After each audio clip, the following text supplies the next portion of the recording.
You know what time it is. Little black book. Sometimes love comes in the most unexpected places. I didn't even see it coming till I looked again.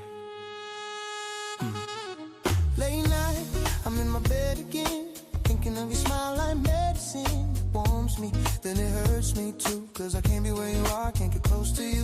When I think of you, my chest get loud. Joy so big, I can't say it out. So I sit with it, let it rise, like a wave that fills my eyes. Should a man feel love like this? Now I get why love don't miss. God gave us something for us, you'll understand why I give it up.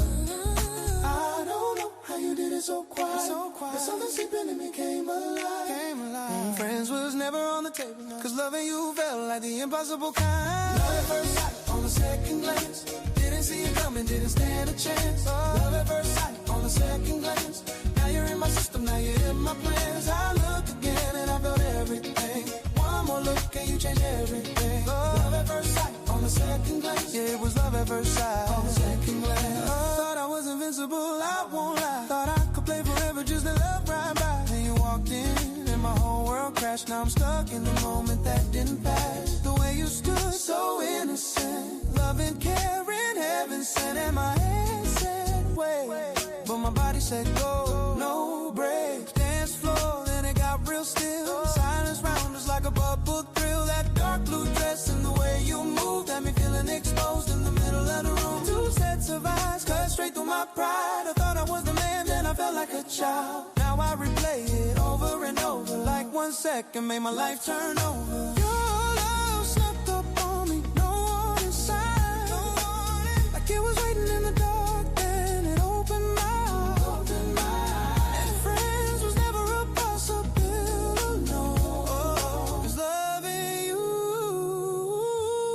yeah, got a hold of me. Love at first sight, on the second glance. Didn't see it coming, didn't stand a chance. Love at first sight, on the second glance. Now you're in my system, now you're in my plans. I looked again and I felt everything. One more look and you change everything. Love at first sight, on the second glance. Yeah, it was love at first sight, on the second glance. Loving you broke me, then it healed me, shield me, build me. I thought I drove my life, but I lost the wheel lately. So what do I do when love is true? If I can't have you close while you live in my room, tell me you feel it too. Don't keep me guessing, cause I give myself just to keep you protected. Love at first sight, on the second glance. Didn't see it coming, didn't stand a chance. Love at first sight, on the second glance. Now you're in my system, now you're in my plans. I looked again and I felt everything. One more look and you change everything. On the second glance, yeah, it was love at first sight. On the second glance, on the second glance, yeah. Didn't stand a chance, no. Now you're in my plan, you're in my plan. I look again, yeah. I look again. Love at first sight.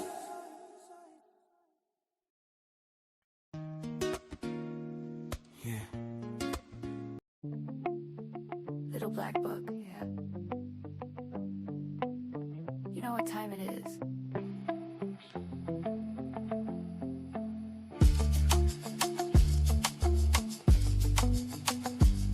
Yeah. You know what time it is. This feels way too similar. Contempt is trying to kill you.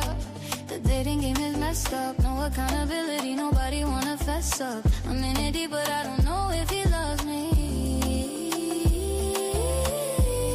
He's just here for the company. I spent my last time trying to see it through. Pockets empty, still don't know if you'll come through. We're real familiar, I've seen this play before. Leaving my heart and my wallet at the door. Is it real or just a cycle on repeat? Walking on eggshells on these city streets. This feels way too similar. Contempt is trying to kill you. The dating game is messed up. No accountability, nobody wanna fess up. I'm in it deep, but I don't know if he loves me. Or if he's just here for the company.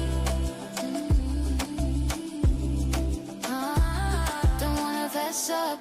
Why we always gotta mess up? Searching for the truth in a little black book, but I'm scared to give it one more look. Too similar.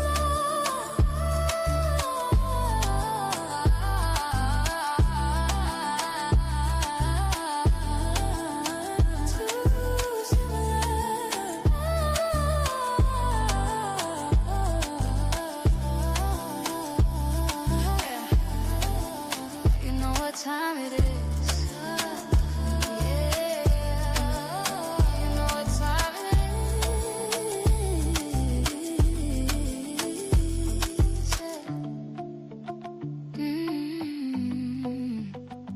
is. Little black book, movie soundtrack.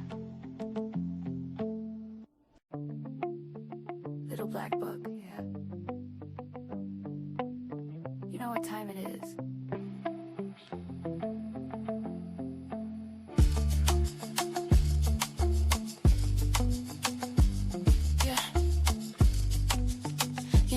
Time it is. This feels way too similar. Contempt is trying to kill you. The dating game is messed up. No accountability, nobody wanna fess up. I'm in it deep, but I don't know if he loves me,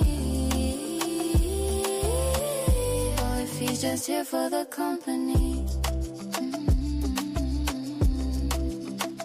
I spent my last time trying to see it through. Pockets empty, still don't know if you'll come through. We're real familiar, I've seen this play before. Leaving my heart and my wallet at the door. Is it real or just a cycle on repeat? Walking on eggshells on these city streets. This feels way too similar. Contempt is trying to kill you. The dating game is messed up. No accountability, nobody wanna fess up. I'm in it deep, but I don't know if he loves me, or if he's just here for the company. Don't wanna fess up. Why we always gotta mess up? Searching for the truth in a little black book, but I'm scared to give it one more look. Too similar.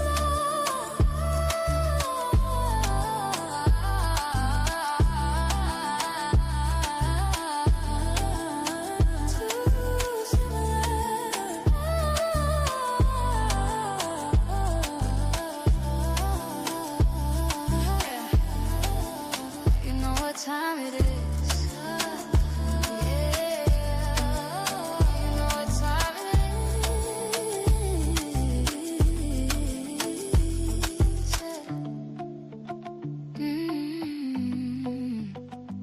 Little black book, movie soundtrack.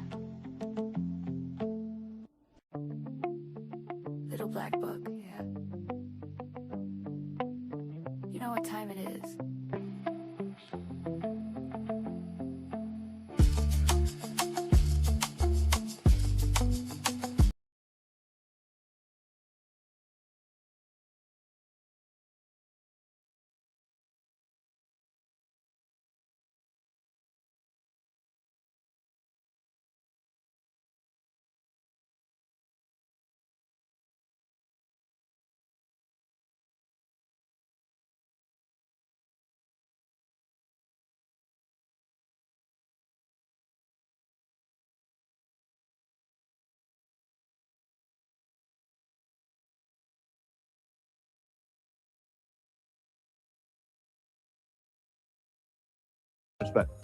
It was. Well, then there we go. Oh, y'all just. Okay, well, that works. That works. I love the question, and I want, since we have Donna at the table, do to Michael. So, Donna, what was the thing you did that messed the relationship or caused it to be over? The way I spoke to him, communicate my disdain for him and his actions. He said it tore him down. It tore him down. And Hey guys, welcome to Little Blackbird 91. Sorry, I had a little bit of a connection issue there. I don't know what was going on in that particular situation. But hey, I am back with another one of those lives talking about ready to love. And I want to be honest with you, listen, it was an interesting episode, right? We had beef between, Dominique and Lauren. We had a situation where Vince's brother called out Lauren when it came to Donna. We had Donna obviously having a situation with, with Vince and talking about relationships when we just know that they're not on the same timeline. We had Ashanti. I think Ashanti was shining. I can't lie to you. It's just that I don't think she has any connections really and truly within that particular space. I mean, listen, I'm gonna be honest with you. This ain't the worst season. We ain't got nothing going on. Let's just be real. We ain't got nothing going on. These couples ain't gonna last till they get together. There is nothing going, and I'm not mad at it because it's not the worst season. Like, this is not like the worst season we've ever had in Thai life in terms of like people. They're actually a really cool group of people, but there ain't no connection going on. If we're really honest, there ain't nothing going on, bro.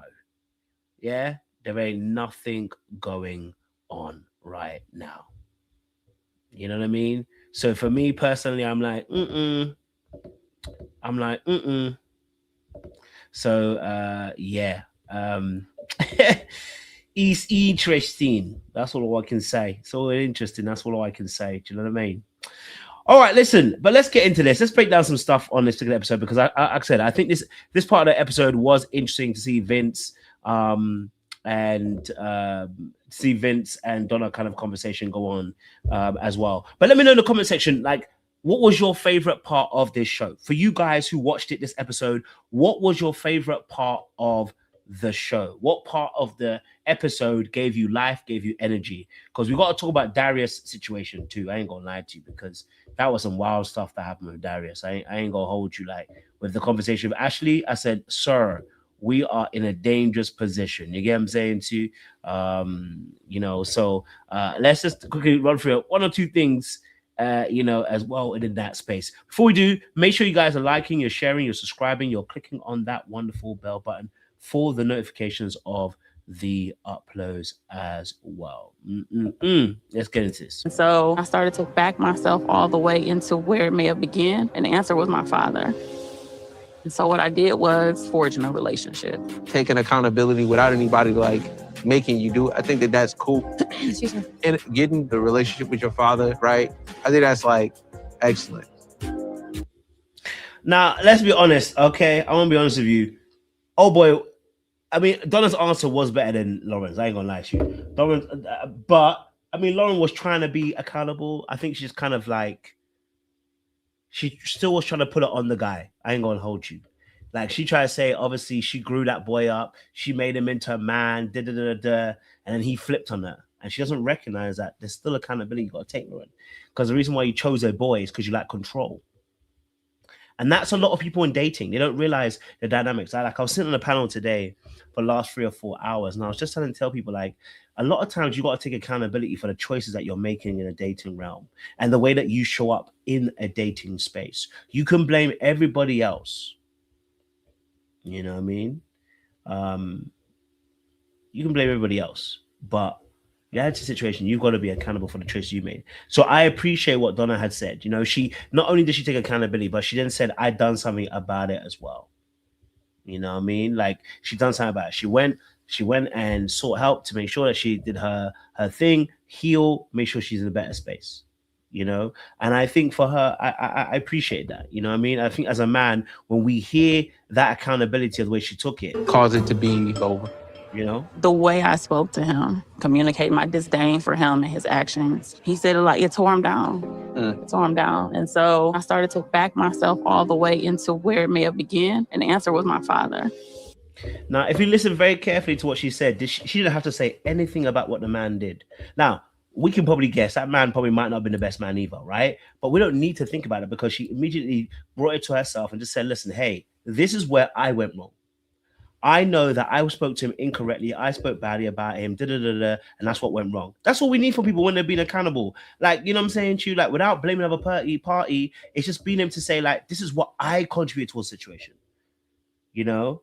I contribute to a same situation. And we didn't hear nothing about what she thought the man did. She only spoke about what she did. You know what I mean? And that's exactly how I tell you guys all the time to behave. It's like, if I'm telling you a story, I'm not going to tell you about what I did. I'm just going to tell you straight. This is, I'm not going to tell you what a person did. I'm going to tell you what I did. This is what I did wrong. And I think that helps men specifically really be endeared towards you. Like, men love this, man. When we hear that, we're hearing somebody grown. We're hearing someone actually healing. We're hearing somebody who's looking at things differently, you know, in that space. And we can hear saying something. Your contribution to them ending. My first relationship, I didn't require much. And then as I grew into a grown woman, I'm like, I need more. Yes, sir. I don't want to interview answer. I didn't even get to the part yet. Now, I want to say this first and foremost. I don't know why he cut her off. I don't know why. I have no clue. I don't know if Vince put him up to it, but that was stupid. She hadn't even started yet, right? She hadn't even started the answer. So that was stupid. I don't know why he did that. I don't know if they cut part of it out, but she hadn't even started. Saying something. Your contribution to them ending. My first relationship, I didn't require much. And then as I grew into a grown woman, I'm like, I need more. Yes, sir. I don't want to interview answer. I didn't even get to the part yet. If you could be patient. You setting it up for the interview. I'm setting it up.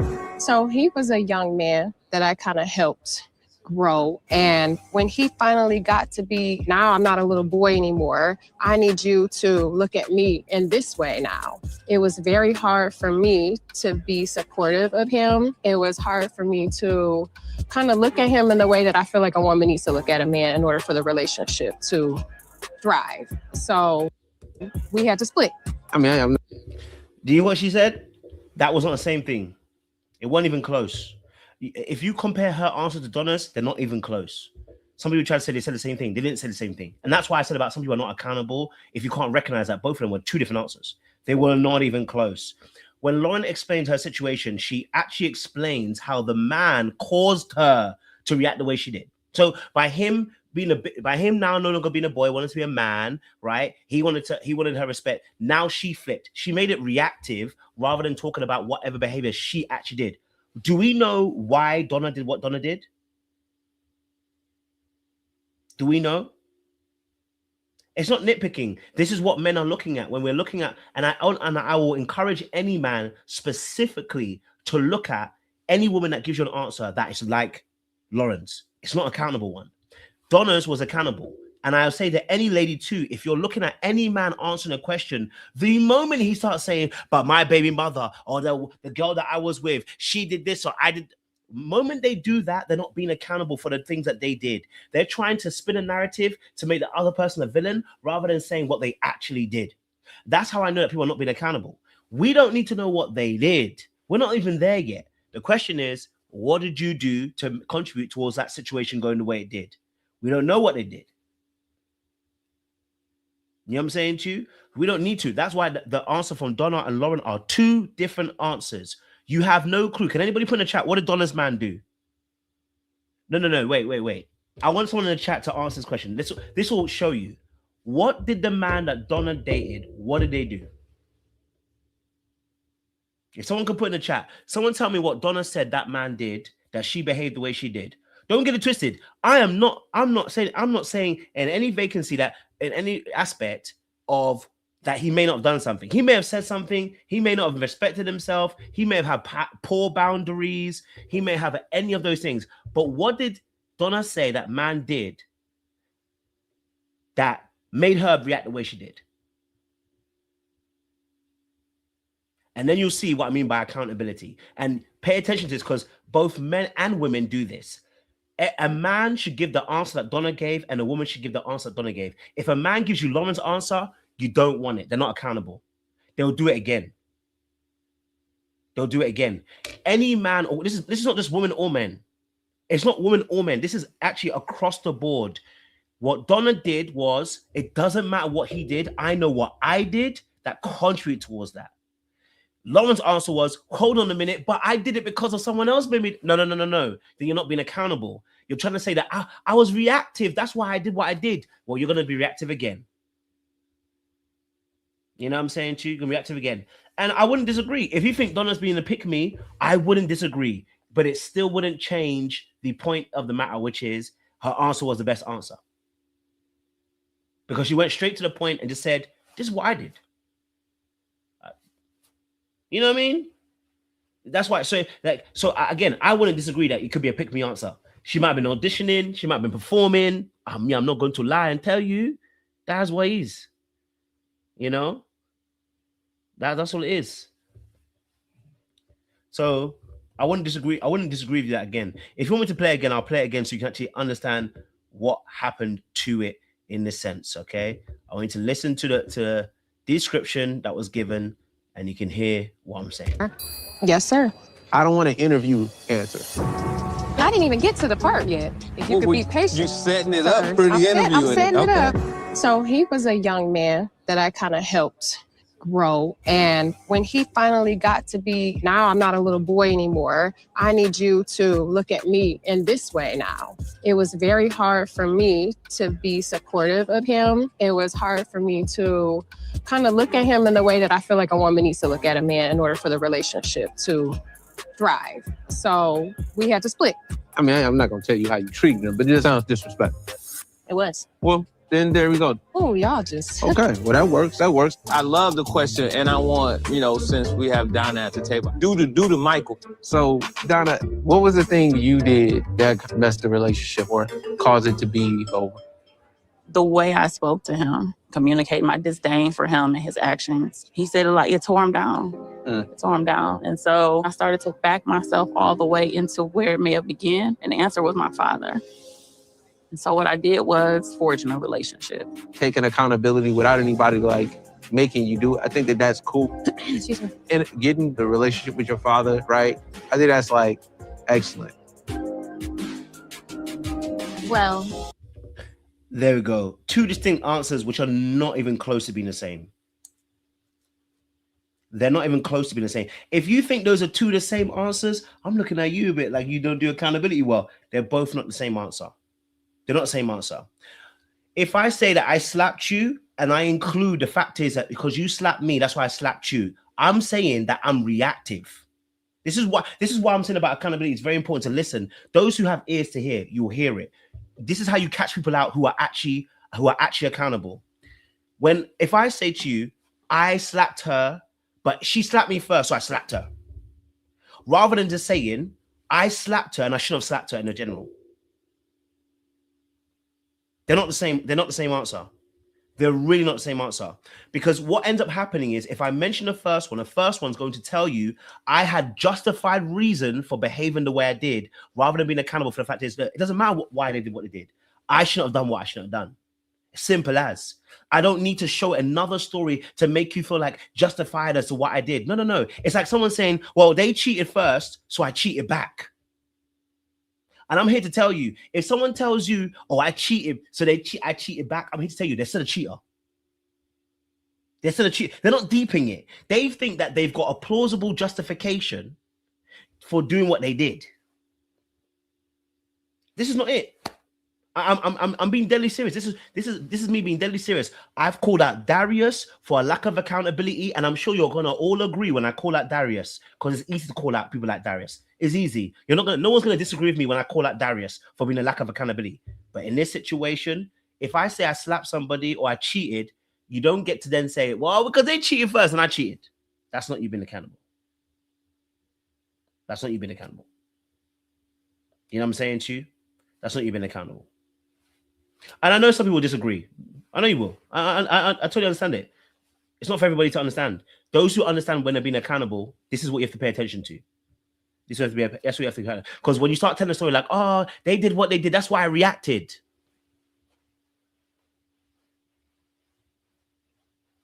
That's why he called her out for. That's why he called her out for not being accountable. You know what I mean? That's why he called her out for not being accountable. You know what I'm saying to you? So you know what I mean? I got why he said it. It makes sense.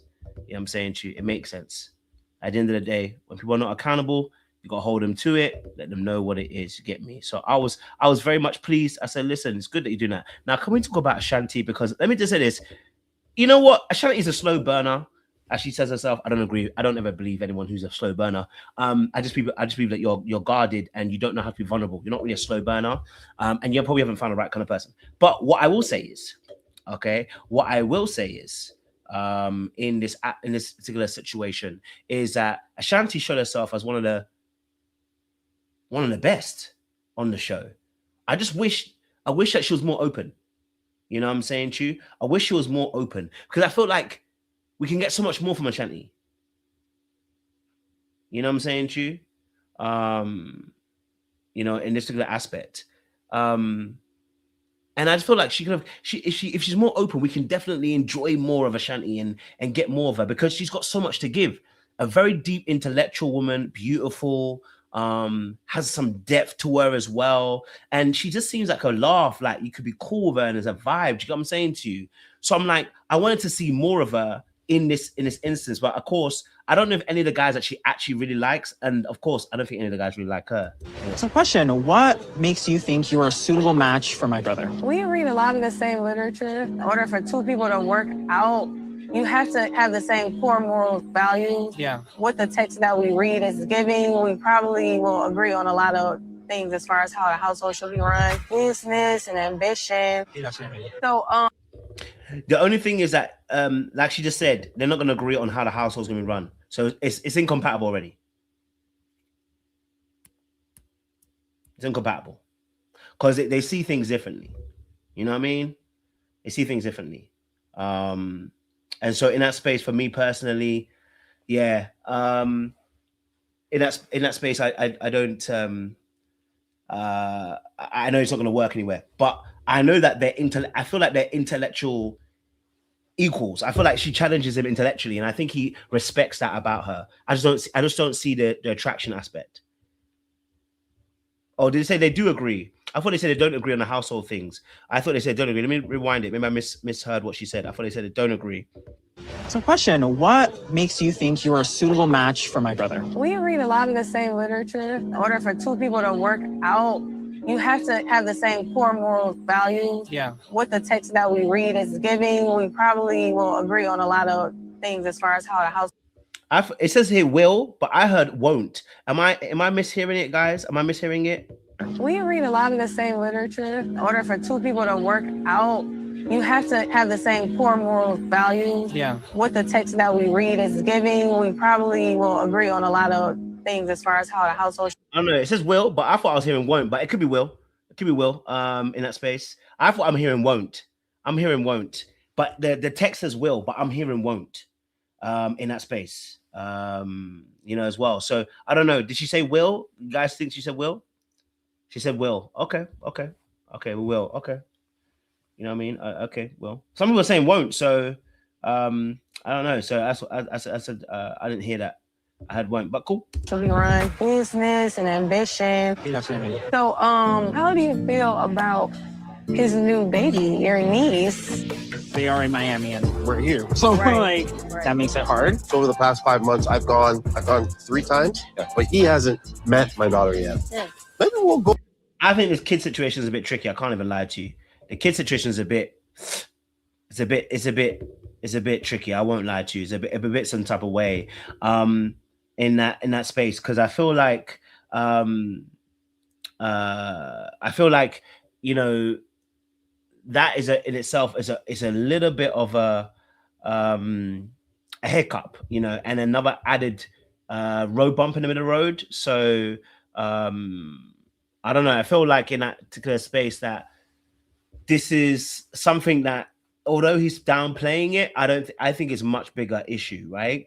But then I say that, then oftentimes in these situations, women might take on more of the load physically and frequently, right? So the child might be with the mum more often with the mum, so that might not impact his life.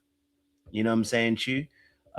So that is something to take into consideration, that a woman will take on majority of the rearing from a young age, so then he will have more time to be devote to his partner in that sense as well. So I hear it. I get it. I hear it. You know what I mean? Like, I just think it's a bit of a tricky situation. Okay, so this situation here with Lauren and Dominique was also interesting. In the future, absolutely. As she says, we go together. And I think... What does that mean, we go together? Bella's already met my mama and my dad. He talked to them on the phone. Okay. My dad loves him. With Lauren, I feel there's a connection. It's just been fleeting because of the up and down. I sometimes feel like he made some solid decisions way too early in the game without going through the process fully and experiencing everything. Elaborate. I felt like Lauren got pushed on this day. I can't lie to you. Because I can't see it, bro.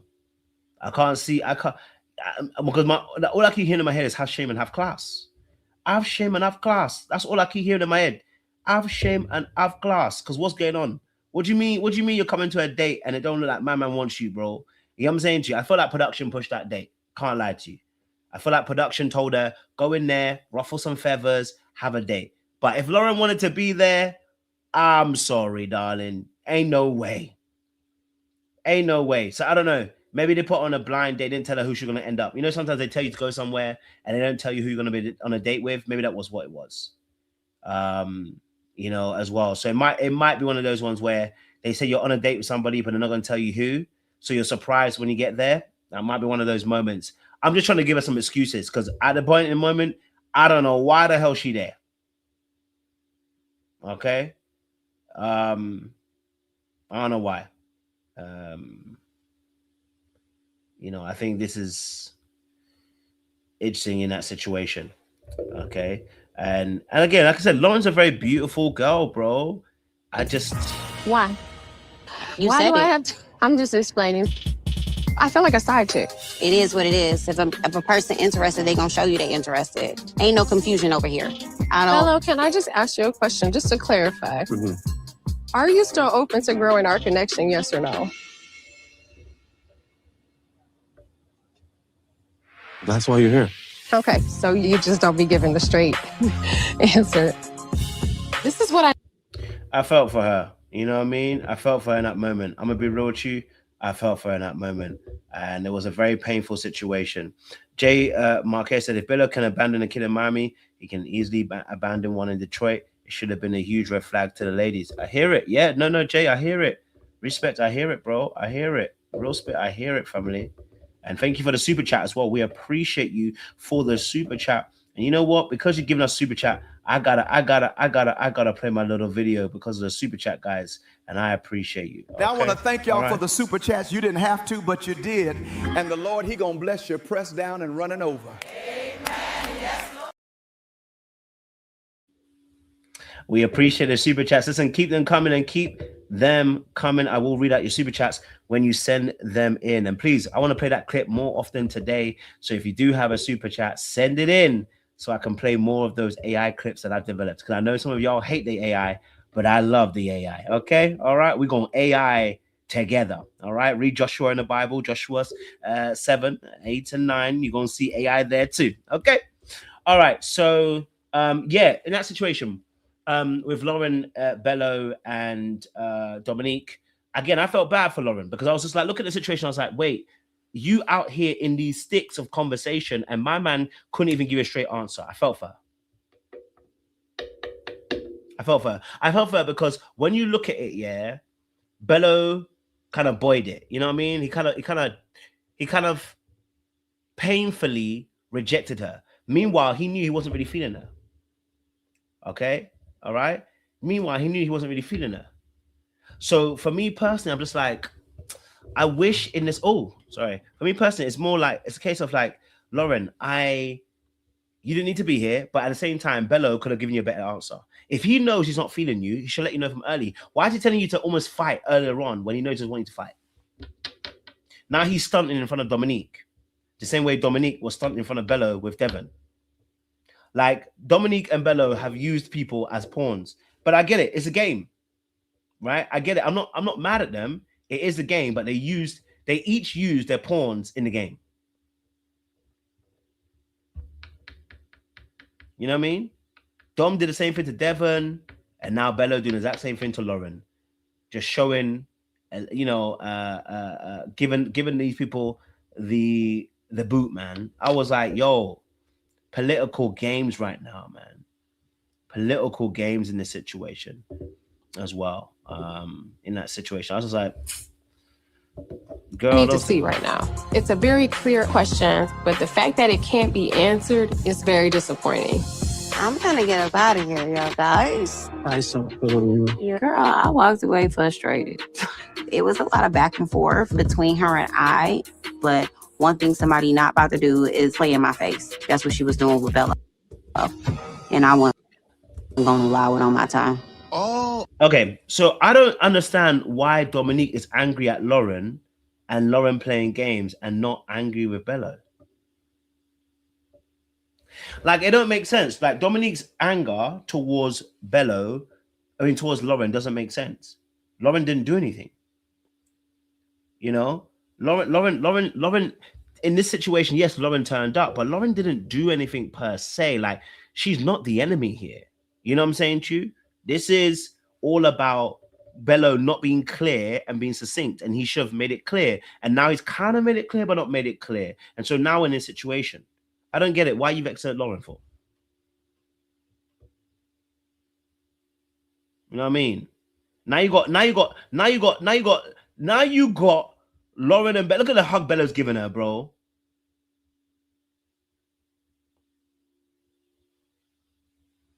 Okay. And I again, this is what happens with people who are also, someone said insecure. You can go to that. I would say, you know,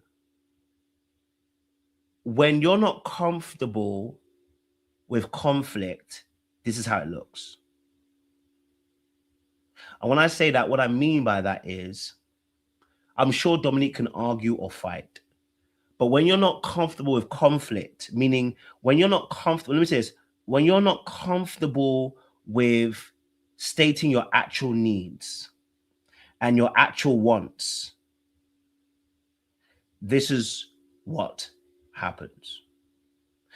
The inability to really be able to state what you want, because saying what you want can cause controversy, it can cause a distancing, it can cause separation, it can cause you know, for there to be abandonment, if some sense, or rejection.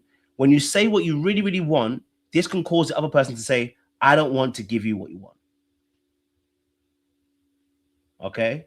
And I think that is really, really important, because in this scenario, if she says what she really, really wants, and that's why I was like, I didn't like the fact she downplayed almost not being married as well earlier on. I was like, babe, you don't want to get married, almost in a sense. I was like, no, I think you're downplaying your needs. And it's because Dominique plays with her body, not like she's opening her legs or anything, but she plays with sensuality and seduction. And so her anger should be at Bello, but she doesn't want to get angry at Bello because she's angry at the other woman for cutting off her seduction. But the reality is, it's because you're not used to actually addressing the person who's actually the problem, which is Bello. Bello's the problem. Bello didn't make it clear. So your frustration should be with Bello. But if your frustration's with Bello, what could happen is if you get frustrated with Bello over this scenario, you could lose Bello. He might not like that level of behavior. He might not like that level of jealousy. He might not like that level of, you know, you saying you deserve more respect or whatever, or more clarity. So because of a fear of abandonment or fear of losing that man, you choose the woman instead.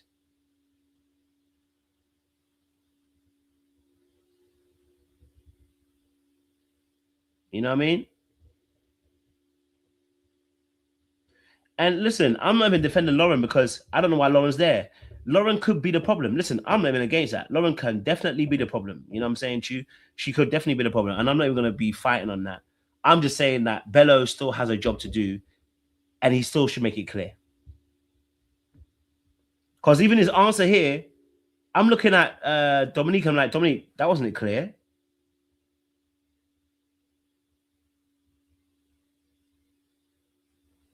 That wasn't clear. So you should hold Bello accountable. Do you get what I'm saying to you? You should hold him accountable in that particular space. So I'm a little bit confused by that. You get me? A little bit confused by that. I'm not sure what's going on there. So, well, anyway, let me continue on anyway what they're saying. Oh, I got another super chat as well. Thank you very much for the super chat. Linda Violet said, hey, Kojo, do you see any similarities with them and Joy, Clifton, and Dakia? Well, let me play my clip first before I answer your thing, because there is a, you know, there might be a Thank little you for sign. the super chats. The Lord is using you mightily.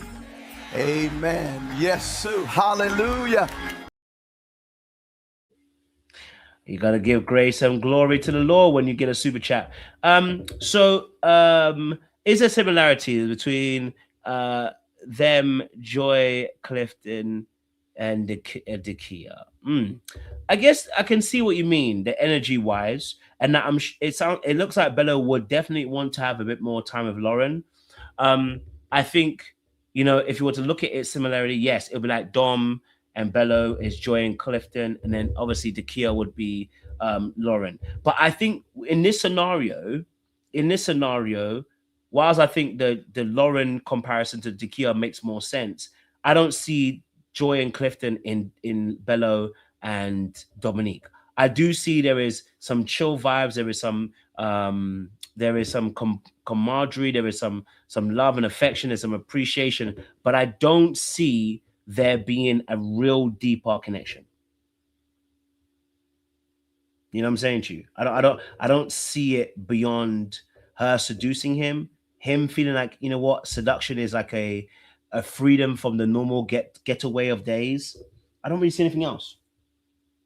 I don't really see it. You know what I'm saying to you? That's not to say that they couldn't have great fire sex. And by the way, you should have sex when you're married, not when before. But I'm not. It's given would have fire sex. It's given let me blow you back out. It's given let me blow you back out for a season. We'll be boyfriend and girlfriend for a while, but it's not a long-term thing. We call that short-term boyfriend. You know the ones there, holiday boyfriend, vacation boyfriend. You know them short stints where you don't want to raise your body count carelessly. At the same time, but you want to have fun without it looking like you're out here. You know what I'm saying to you? So it's like having that seasonal boyfriend that's it's committed, but it's committed for a season. You know? So I'm not really seeing it like that. You feel what I'm saying? But again, thank you very much, Linda Violet, for that as well. Okay, I appreciate the super chats. Always a pleasure. By all means as well, guys, by all means feel free to send your super chats in. I want to be able to use my AI clips as much as possible. I ain't gonna hold you. I want to be able to use it as much as possible. Okay. True, like that's kind of how it like. Lauren was doing more than breathing air today. Well, she was good. She was like, you know, like calm, and she was kind of just saying her piece, whereas Dominique was coming in hot. So out of all the connections, the ones I feel like would be more compatible with you would be Ashanti and Lauren. Really? Yeah. Now I'm in a weird situation where do I see where things go with Lauren? I don't think he's in a weird situation. The reality is he's going to choose Dom already. Like he's going to choose Dom.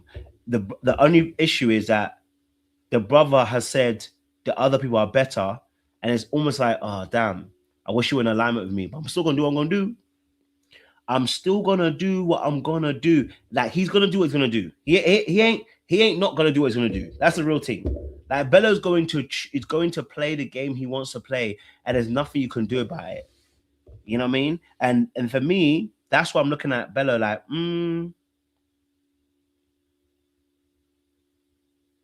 Like, I was like, why is it the brother's seeing it, but you're not? I said, no, he sees it. He just doesn't want to pull up the spot. In Ashanti, or do I honor the person who's been consistent in Dominique? Yeah, I definitely like Lauren and her being able to express her feelings. I trust my brother's judgment. Did you guys hear that? Now, this is really important.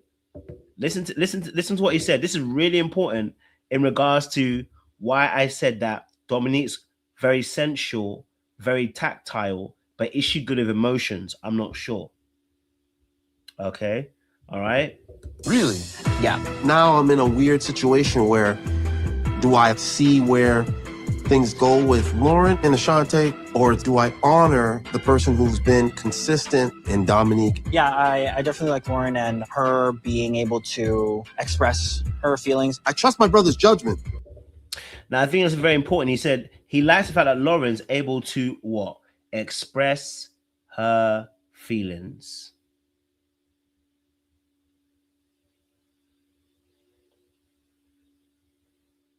And I think that's also very important. Okay. So with her being able to explore her feelings, this will give you an opportunity to connect with Lauren in a very unique way. But here's the thing. Bello doesn't do emotions either. That's why he rolls with Dominique. They are two sides of a coin. They avoid dealing deeper with their actual emotions. They can play on the surface of emotions. They can be tactile. They can be flirtatious. They can be fun. They can be naughty. But when it comes to actually dealing with their actual emotions, I feel like both of them are the same people and they struggle in that area. Hence why they get each other, and hence why it's going to be very hard for Lauren to get in. Because if Lauren's in tune with herself emotionally, and doesn't mean I agree with everything Lauren ever does or says, but if she's in tune with herself emotionally, how would that even work with someone like Bello in this season? It wouldn't. It wouldn't. Okay, it wouldn't. And so these two actually go together.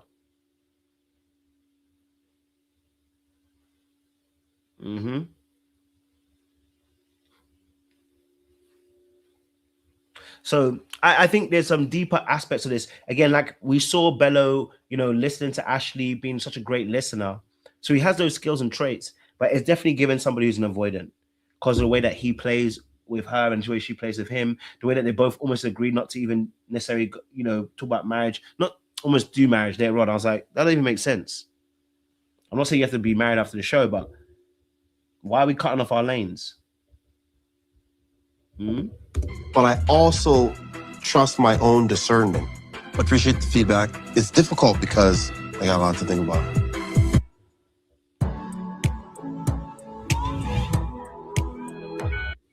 All right, cool. Let me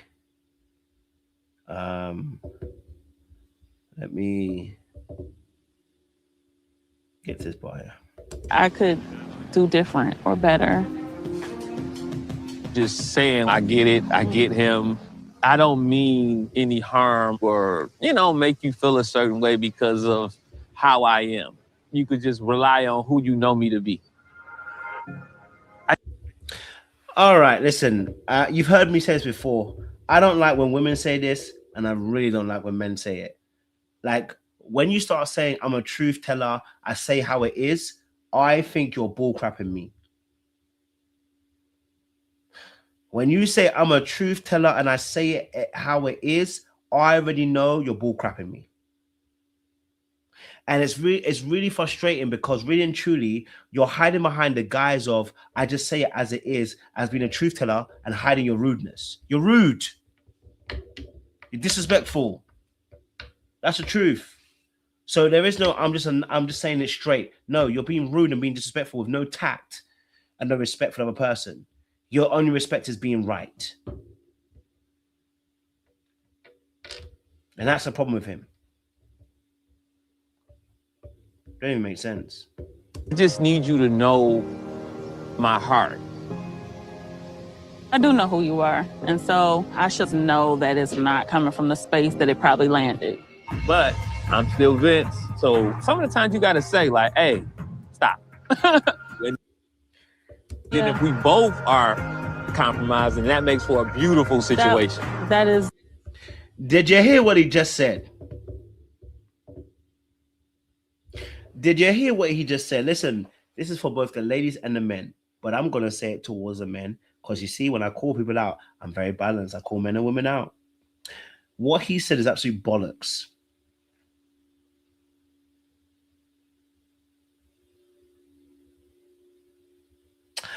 What he just said is bollocks. What he just said is the equivalent of women saying, put me in my place. It's bollocks. What he just said is the equivalent of women saying, I need a man that can handle me. It's bollocks. What he just said is the equivalent of women saying, you know what, if a man gives me something to respect, I'll then respect him. Bollocks.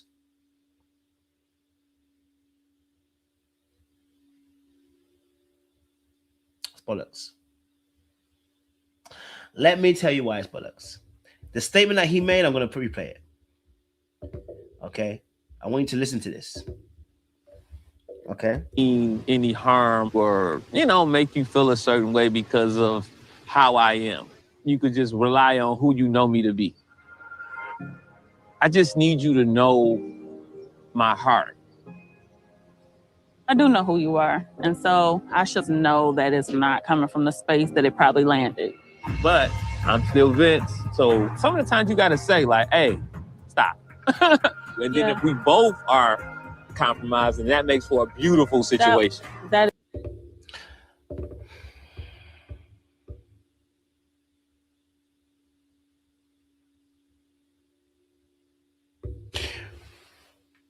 What he just said, almost in a sense, is tell me where the limit is. You know, I've done videos on this with women. When women say, I need a man that can handle me, I need a man that can put me in my place. Why are you putting the responsibility on being a good human being on someone else? Why can't you do it yourself? Why does the other person have to be accountable for holding you accountable for your bullcrap? Why? That don't make no sense. If you know you go too far, you should have stops in place. You should have buck stops in place so that you know I'm not gonna go that far. I recognize that, you know what, I can't go that far. It's gonna affect you, and I shouldn't say it, so I ain't gonna say it. Why is the other person being held accountable to try and keep you in place?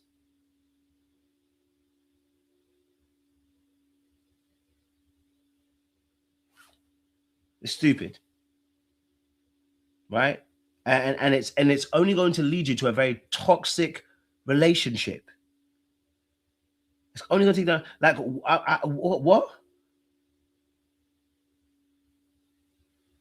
It's going to lead to a toxic relationship. So no, I don't want to hold that position. You get what I'm saying to you? I see you, C-Way. I don't have to hold that position for you. You should fix up yourself. And actually, and this is where women, I want you to pay attention. This is specifically for you, but men also, this is for you too, right? But mainly the way, ladies, I want you to understand that he just told you the truth. And if you don't hear him, you're going to lose. And you're going to be saying to yourself, I don't know why he is the way he is. He just told you. Listen to what he's saying. That it probably landed. But I'm still Vince. So some of the times you got to say like, hey, stop.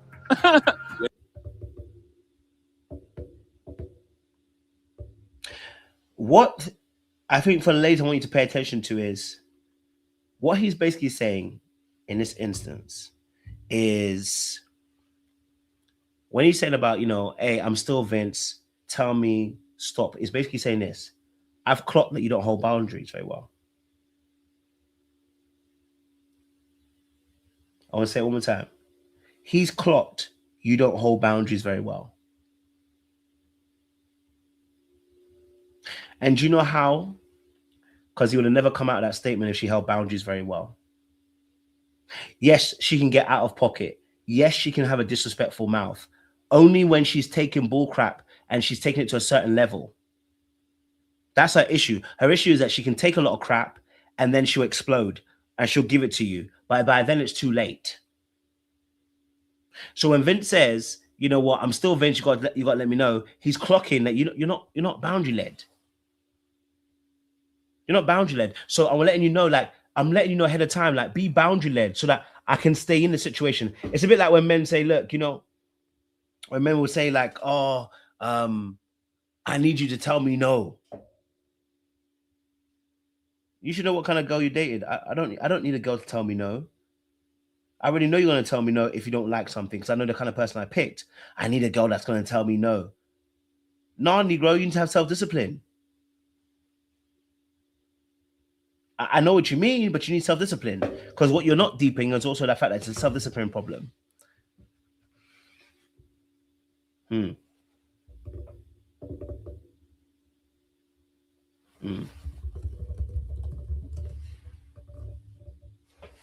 It's interesting. I was like, he waiting for somebody. You gotta walk away, sis. Walk away. Easy. This is PG. Like, my physical therapist touch me like this all the time, so this is not... But I know that it's an elephant in the room about this timeline, and I know that this is going to have to be addressed. No, don't pull it down. Get a ducks or shit. Let me also tell you about this too. Vince better be careful. Let me tell you, Vince better be careful.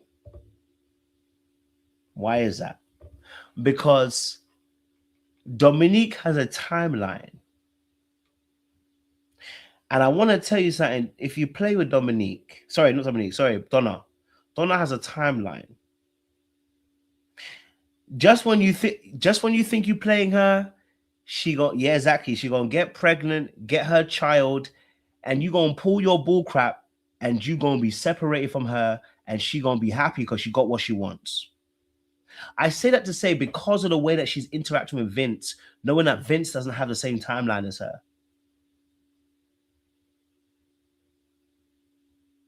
You get me? So play with Donna all you want. Donna's willing to take a little bit of crap for now. So long as she can meet her goal and expectations, bro, she gonna get her little family, her little kid. And I'm telling you, don't try to play with this one. It will look like you're winning. And just as you think you're winning, she's gonna pull the covers right underneath you. So just in case he thinks that he's going to win against her, bro, she's not showing you all the cards. Relax. Play with him if you want to. Telling you. Yo, get a Duxer show. They want to see ass too. I think Darius's family, the fact Darius thought he was an astronaut. Sorry. I didn't understand this. So I was like, oh, okay. So how you feeling about your connection so far? This journey kind of taught me a lot as far as like moving too fast on something. Yeah. So you might point and shoot, bam. But at the same time, you do want to take your time and get to know each other. Your connection. Now, Ashanti, they forced you on this date. Ain't no way. They forced her on this date because ain't no way. There ain't no freaking way. I'm telling you, they forced this date to come together. I feel like Ashanti hates this nigga's guts. I'm just gonna be real with you. Okay? I didn't understand this. So I was like, oh, okay. So how you feeling about your connection so far? This journey kind of taught me a lot as far as like moving too fast on something. Yeah. So you might point and shoot, bam. Yeah. But this face says it all. Oh, I know for real, this face says it all, bro. This girl's like, God damn, I'm with this Negro. Yeah. Let's just make the best of it while I can. Like, you can tell by her face. You know what I'm saying to you? This face here is telling me all I need to know. Fed up. at the same time, you do want to take your time and get to know each other. Ooh, that lip one there. Ooh, I don't think I've seen her pull that face all season long. This face right here, I don't think she's pulled it all season long. She said,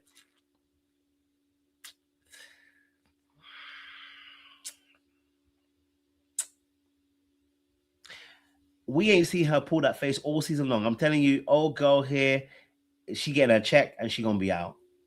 Cause there ain't no way. Okay, there ain't no way. That right there. Woo-wee. No. Your connections outside of me, you feel like you got tighter or more distant? I don't know. I haven't heard much from my top connection. I don't think Bello balanced himself really well at the getaway. He did make time for me, but in my mind, he had his mind made up about Dominique. Right now, I haven't really heard much from my top connection either, so. Really now? No. What I'm thinking is, maybe both of the connections might have been in the way of what the possibility here was. If you don't stop smiling at that man, Ashanti, don't even dream about it. Don't even dream about it. Don't even dream about it, Ashanti. Don't even dream about it. Not the brother saying, listen, I heard, my top connection don't work either. No, your top connection's not working right now because you told us some nonsense. Your top connection's not texting you right now because you told us some nonsense. It's not the same thing. Okay? It's not the same thing. Okay? I need her to leave it alone. Get herself out, bro. There's nothing here. There are not many people that come out Ready to Love and become stars. This is not Love Island. It's not Love is Blind. No offense to Ready to Love, but how many people have come out of Ready to Love and become a star? There ain't no. There is very few people. We got Mike from a couple of seasons ago. After that, bro, we don't know.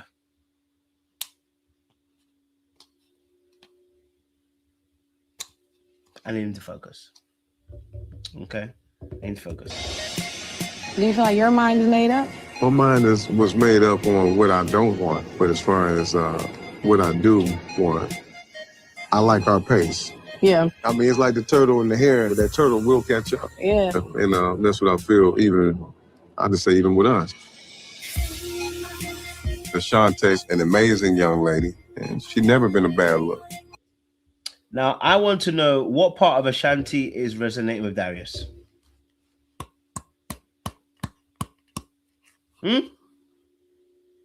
I want to know what part of Ashanti is resonating with Darius.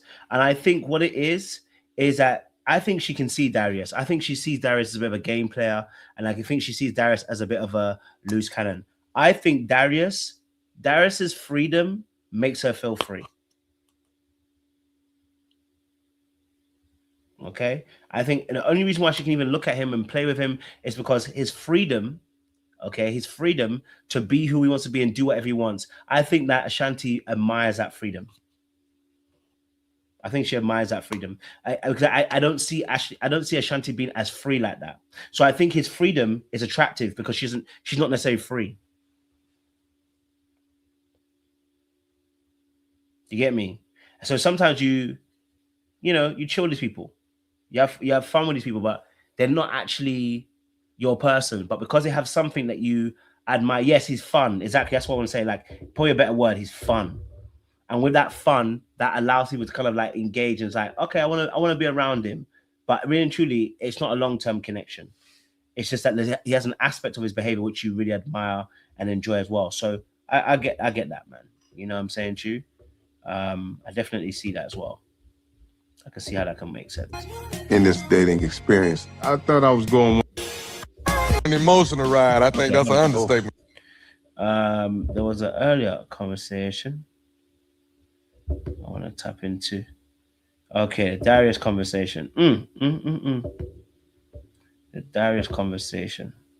At this point in the process, me and Darius are pretty much solid. So I want to ask questions about our communication and our love languages. I got some questions. Any kids? Yes, I have a 10-year-old daughter. No kids. Okay. How does Darius typically conduct himself in a relationship? When D is committed in a relationship, if another beautiful woman approaches him, he's going to try to put her to work. You be a model. Can you do hair? I'm a fashion designer as well. He does a lot. He works with a lot of women. He's not trying to kick it. But if anybody can contact you, can hop in your DM, can call you, it's like you're too accessible. I don't. Well, you can't stop a person for. I get networking, but what I mean by like just too accessible. Allowing access. Yeah. Yo, the friend knows Darius is a piece of work. I'm sorry. The girl knows Darius is a piece of work, but she's here to do a job. Okay, all right. The girl knows that Darius is a piece of work. Because the way she just smiled when Ashley just said what she said, I was like, oh, the way the friend smiled and laughed, that friend knows that Darius is a damn little player. And she laughed at that moment. She knew. Sister even. Okay, well, sister even knows better than. She knows her brother. She knows her brother's not serious. Because that little smirk after what she said. DM can call you. It's like you're too accessible. I don't. Well, you can't stop a person for. I get networking, but what I mean by like just too accessible. Allowing access. Yeah. That face there says it all to me. That face there says it all to me. Okay, all right. She knew. She's smiling. She knew. You know, you're right, sis. You're right. You're right. You know what I mean? You're right. I was like, yo. You two are very selective. I think you're guarded. But no matter what happens, I don't think you'll ever have an issue. You know, that's just my advice. But I like you, ladies. Thank you. This has been so fun. Yes, it's been But it's definitely time for me to excuse myself. Okay. I don't want to step on that coat. No, Thank you. It was so nice meeting you. Being that I am a slow roller, I appreciate the fact that Darius has always respected my pace, but this was a great date. I feel like I left a really great impression on Darius's family. We had a good time. Now, I'm going to say this again. I don't think I see you. I'm going to bring on in 2 minutes now. I don't think, people really slow burn, if I'm honest with you. I don't really believe in slow burners, if I'm honest with you. I don't believe in slow burners. I think people who say they're slow burners usually are invulnerable, and they're not very vulnerable. And that's why they say that. As well. I think, the truth of the matter is that, I think that when you learn how to be vulnerable, you no longer be a slow burner. The slow burn is because you're trying to slow it all the way down so you can pay attention, which I get. But a lot of times also just out fear. It's a fear of actually connecting with somebody. It's a fear of actually being open to somebody in that particular space as well. So, yeah. So, what I wanted to know, seeing that you can be, especially if I'm not married. The biblical version of submission is to adhere to another person's will. But sometimes men use Bible verses and don't really follow them as well. Now, I'm sorry, but that was a shot towards him. That was not a shot towards the men. That was a shot towards him. Okay? I'm going to be honest with you. Because how you going to say, to listen, some men don't follow the Bible? I'm like, no, the man that you're with doesn't follow the Bible. That's what you're trying to tell me right now. And it's okay. You can tell me that. I get it. You know, I definitely understand. I definitely deep it. I definitely see it. I get it, But I was like, yeah, no, that's definitely you. But anyway, listen, I won't go any further. I've already done a video on this deep down breakdown. You should go and watch it. Let me bring my my Seaway up. I know she's waiting. I know the others will join us in a few minutes as well. So let me bring Seaway up as well. But yeah, that what he was saying. He said some wild stuff, boy. We're gonna chat about this Darius situation. I know she has some opinions as well. But let me play my little clip for Seaway because I like to play my little AI stuff. Okay. Ladies and gentlemen, coming in heavy, introducing our. My computer want to play. My computer want to play up. Hold on now. Ladies and gentlemen, coming in heavy, introducing our guest speaker. My way, the only way. Yes, Seaway. Hey, what hey. Say, how we doing? Hey, I'm doing good. I just want to say before we get started, bear the F down. That's it. I know Jay's probably listening in. Bear down. That's where we got to start. No worries at all. I hear it. It sounds like a serious game's going on. So it's a serious matter right now. It's a serious matter. But anyway, thanks for the intro. Love the intro. No worries at all. It's a blessing. It's a blessing. I got one more intro to do. Got another person coming through. So let me put my little intro. Ladies and gentlemen, El Contrario, introducing LC. Hey, Elsie, how we doing, B? Why it sound like he's saying Elsie and not El Cid? Hey, that's where AI mess up. AI said saw your name and said, you know what, Sid, CID. They don't want to say nothing. Look, I got some work to do on that one. Yeah, that's why I like the human intervention. You gotta work it, rejig it. You get me? So we're gonna rejig it for you, so we can get another one. You get me? No, I'm you know, you'll get a different El Cid tonight. I just finished up a watch party, so. Oh yes, how was it, man? We so I do teleparty. I host watch parties, and we watched One Love, the Bob Marley biopic together. So that's the El Cid you're gonna get. And I'm not mad at it. You get me? I'm not mad at it, guys. I'm not mad at it. Okay, listen, look. I think we should start immediately where I was ending anyway, and talk about, because of course this scenario here, and I know you guys got some strong opinions on what happened in this particular scene. Ashley tossed me under the bus to my family. She wanted to talk about some things that we already solved and talked about in private. I didn't know why this had to be in my family's conversation. There's the reason why I mentioned that. And it was, I wanted to know what she was bringing in the relationship. And the first thing she said is what she wasn't going to do. No. Listen, this is what I'm saying. After the getaway, me and Darius had an argument, and I brought that situation up to his family because that's been a roadblock with us. So she said, I'm not going to cook. Now, you know what's about to be said when he's about to say this next line, so I want to play it for you guys. I'm not going to clean like that. And I just said, I didn't realize. You want me to say how he said? Yeah, I can't see no 40-year-old saying no, like dumb ass like that. But I wasn't shooting at her. In that moment, I don't know who he was shooting at, because if there's no one else in the room with us, I don't know who else was shooting. If no one else was having this discussion and this topic, I don't know who he was shooting. If are we there alone? I don't know who you're shooting. I don't know. You know what I mean? So that was a bit of a wild one in that essence, in that scene as well. But I'm going to play one more introduction so I can bring my wonderful guest on as well. Ladies and gentlemen, moving in the... Play me. Hold on now. Ladies and gentlemen, moving in the spirit, introducing the Deacon. Hello, Deacon. What's going on? I know you appreciate my AI. You know I do. You know I love some AI. I appreciate you, bro. I appreciate you. Oh, man. So listen, welcome, panel. I appreciate you coming through.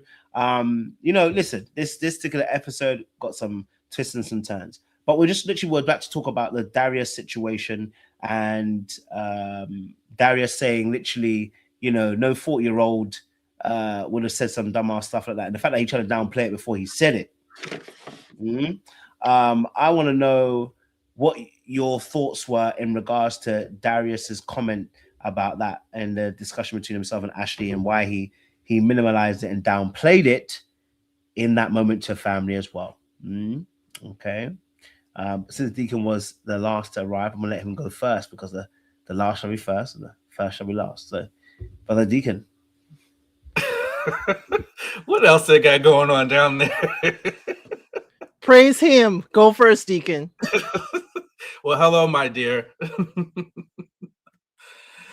Look, this is all just a bunch of foolishness coming to light, and I'm glad that Ashley's finally starting to smell the Kinko coffee, as they say, because I was beginning to think the lights were on, but nobody was home. So he just talking and showing his true colors. And I don't think he liked any of that pushback that she was giving. And I think he just expected to say, like, and she nailed it perfectly when she was saying, like, some people just say words, say scriptures, but they're not living it. So I think, like, people just say things, like, he just talking, you know? So he's just talking about this idea of submission and thinking that she's just going to fall in line because she's smitten by him. So I'm glad she got it. And then he tried to play her using the fact that, I guess, you know, he's in his 40s and he's saying there's no 40-year-old woman that would say something like that. I'm in my 40s too, and I've you know, talked and dated plenty of women who've said something very similar. You know, was married, and if I approached my ex-wife at that time like that, with that kind of energy, she would likely say the same thing. And the one thing that I did learn, and this is the, you know, guys, we have to release ourselves from this idea of that women are just going to fold for us and submit to us in this capacity just because, right?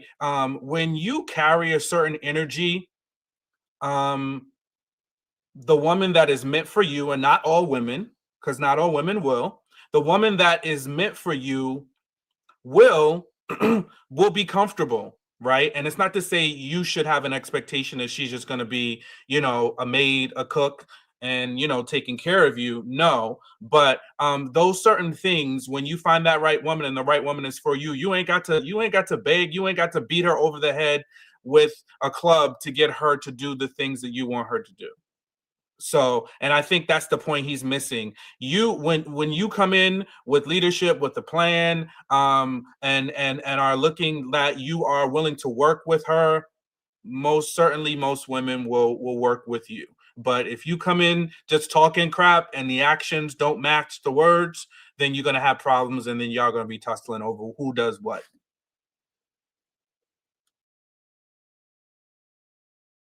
Good point, too. Good point. I hear that. El Cid. I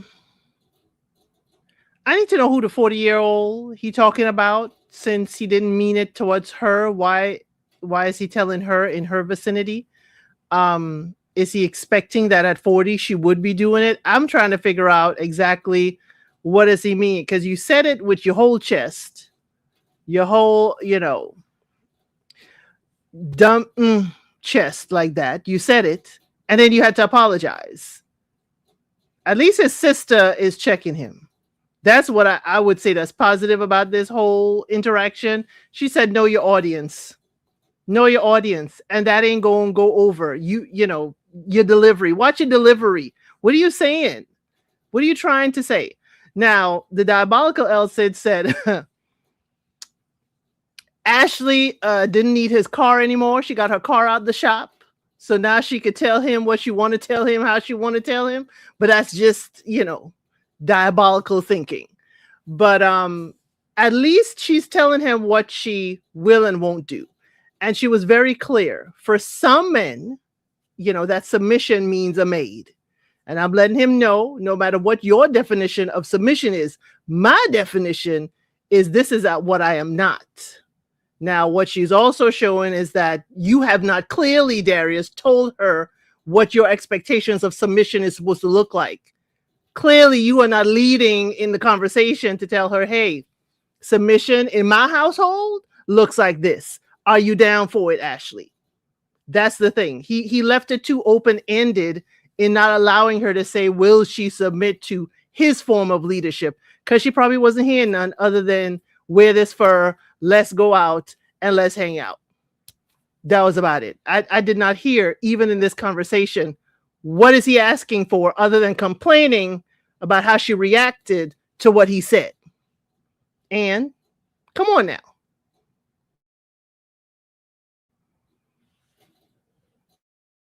Definitely hear you. I'm with you. Seaway. My way is the only way. Hey.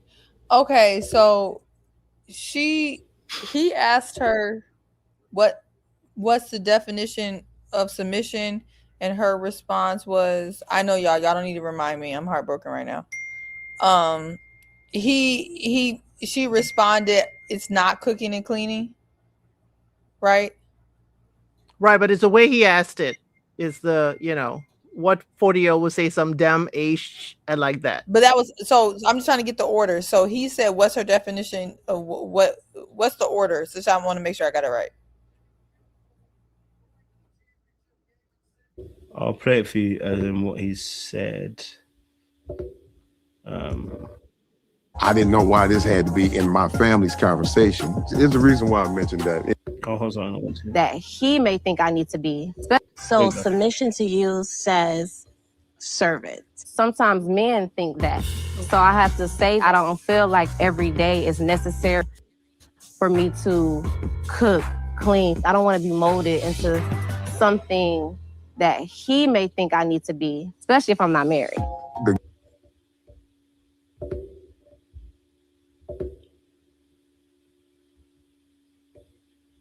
Enough context, you? I know you're heartbroken in a moment, but I guess so. I guess I was just trying to get the order of how that conversation really went. I guess I'm still not really getting the order, but Well, if I can help a little, it was more so the sister talked about it. She replayed like an argument that they had. And in replaying like a back and forth that they had, she just relayed her feelings about submission and what she thought based on what he was asking her to do.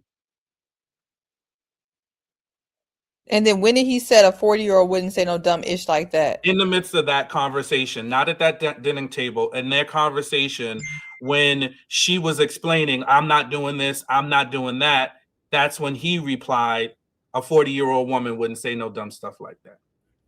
Okay, I guess I got enough context. What I would say is pretty much what Sean, what you were saying. It's a collective of, you know, now she's starting to finally pick up on whatever Darius is not putting down, and she's kind of rising up. You know, she's rising up a little bit, and this is not what he bargained for. He bargained for a girl that was going to be excited about his Temu foxes and somebody that he was going to be able to kind of impress with nonsense. Now she's using her voice and basically telling him not to play with her, and that, you know, she's not going for whatever, you know, type of manipulation that he's trying to put down. And now he over here, he trying to be on to the next. So I mean, it is what it is. He ain't talking about nothing about Darius appears to be Christ-like in the slightest bit. And so, you know, I don't really know why he's even talking about submission. And to Sean's point, people are not going to be automatically submitting to you because you have balls in a nutsack. We're not finna be doing that. That's not how that goes. You need to actually be someone that is worth following, and you're supposed to be submitting to each other. And so I don't know what in the colonization and what got people messed up about this, but this whole conversation, people need to dead the word if they don't even fully understand the context to it. But I'm glad that she let him know, and hopefully she can move on. But as it comes to her, I think she's been playing too, because you can't tell me you woke up and just found out that Darius ain't hitting on nothing and ain't talking about nothing. So I don't know what game she was playing, but I know she didn't just wake up and find out that he's a whole fool. So everybody playing in my eyes, because he been ain't talking about nothing. That's all I got. Sorry. Kojo, did you because you know I came in later, did you guys talk about what the sister said in terms of if he meets a beautiful woman, he's gonna put her to work? No, I didn't even see that coming. When did she? I'm sure he did say it, but when did it get said? So it was, I think that conversation happened before this one. So if you rewind a little bit before that, they were talking about, and the sister just volunteered this up. So she came off sounding like a madam to me in the way she thought she was helping him, but it seemed it definitely wasn't going anywhere. And then they had a conversation about how accessible Darius is. And then they tried to play it off like, oh, you know, he's just going to find, because he works in fashion, if he's approached by a woman, he's going to find a way to make her work. It's not romantically she's approaching him. It's basically they're trying to say it's because of, you know, work related. Yeah. And he already said and told Shannon that he dated one of the girls that used to dance for him. So miss me with that. Yeah, I wish you could rewind and see that scene, because that to me was even worse than this last one. I'll try and see. Another beautiful woman approaches him. He's going to try to put her to work. You be a model. Can you do hair? I'm a fashion designer as well. He does a lot. He works with a lot of women. He's not trying to kick it. But if anybody can contact you, can hop in your DM, can call you, it's like you're too accessible. I don't. Well, you can't stop a person for. I get networking, but what I mean by like just too accessible. Allowing access. Yes, you two are very.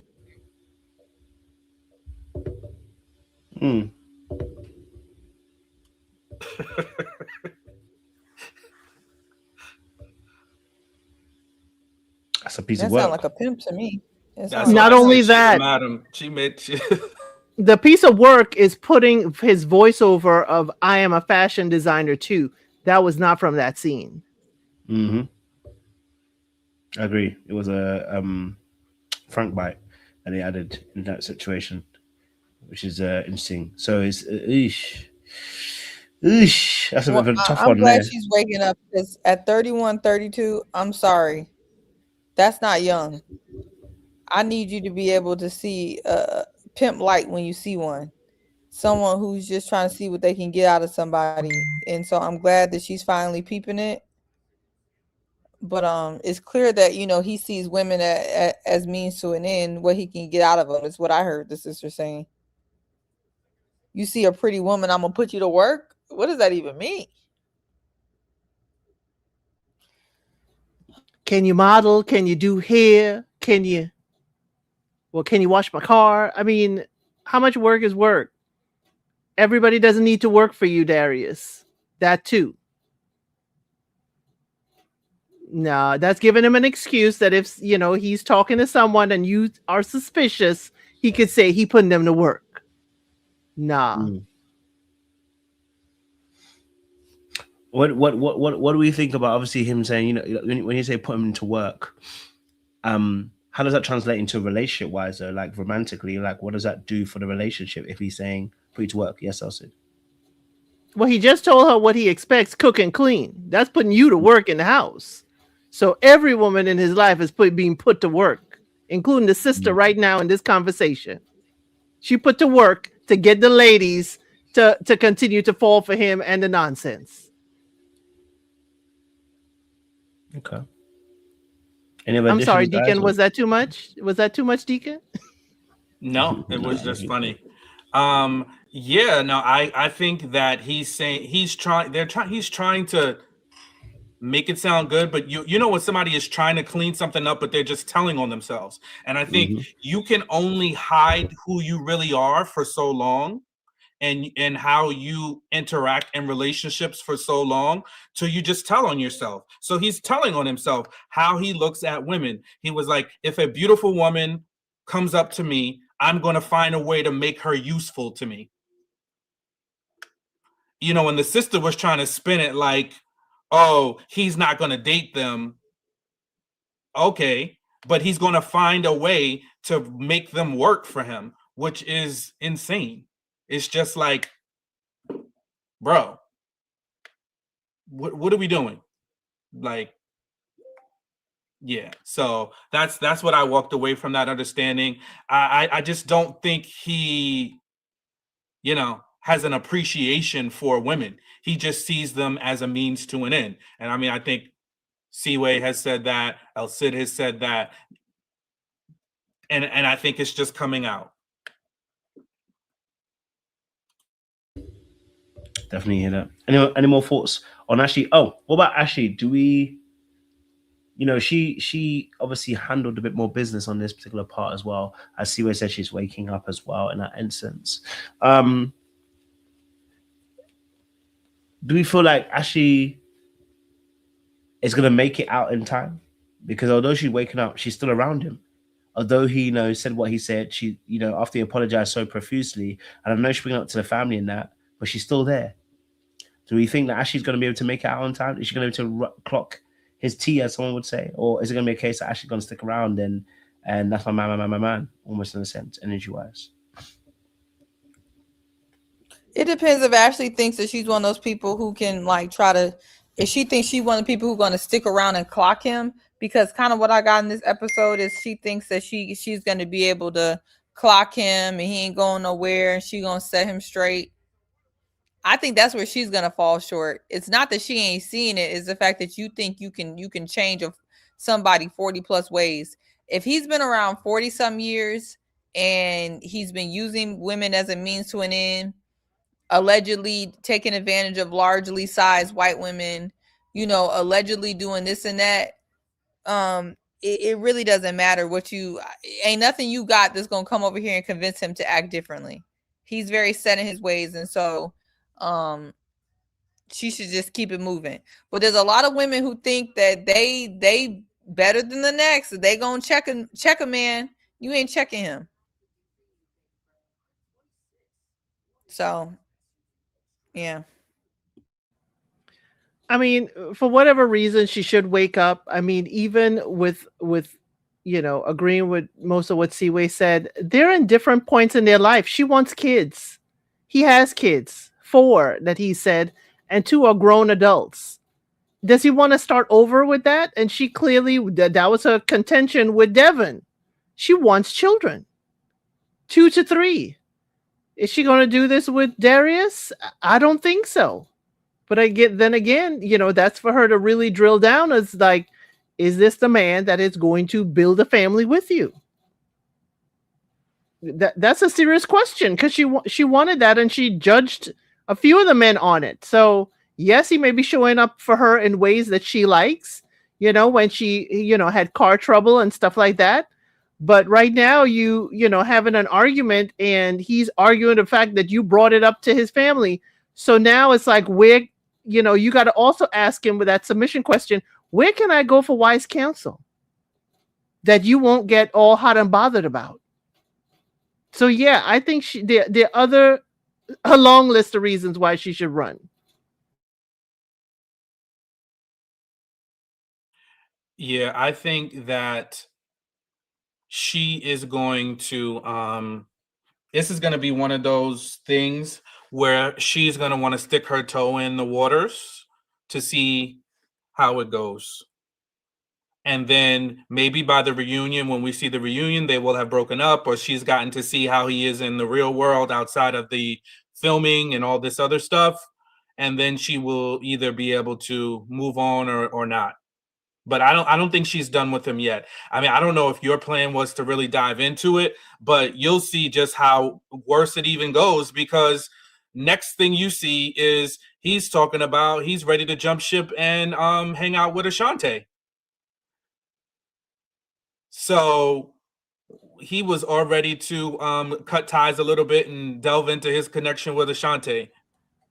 And then, towards the end, we see they find their ways back to each other and they kind of agree to move on. But nothing is still ever resolved. So I don't think she's going to just move on. I think she will try to give him the benefit of the doubt. He's going to try to sell her more on what he thinks submission should look like. And they'll probably bump heads and then break up somewhere along the way. Sean, you know what was wild to me? Ashante is here. Ashante is here meeting the family, and they never had a date. Never had a date. I mean, what are we doing? Ready to Love, what are we doing? And they both clearly say later on that we never had a date. Yeah, that wasn't editing. as we were told in the past with other folks. So yeah, no editing there. That was clearly their first date after, they've been doing a lot of these group dates, I'm not sure how people are getting a chance to really formulate bonds and connections with one another.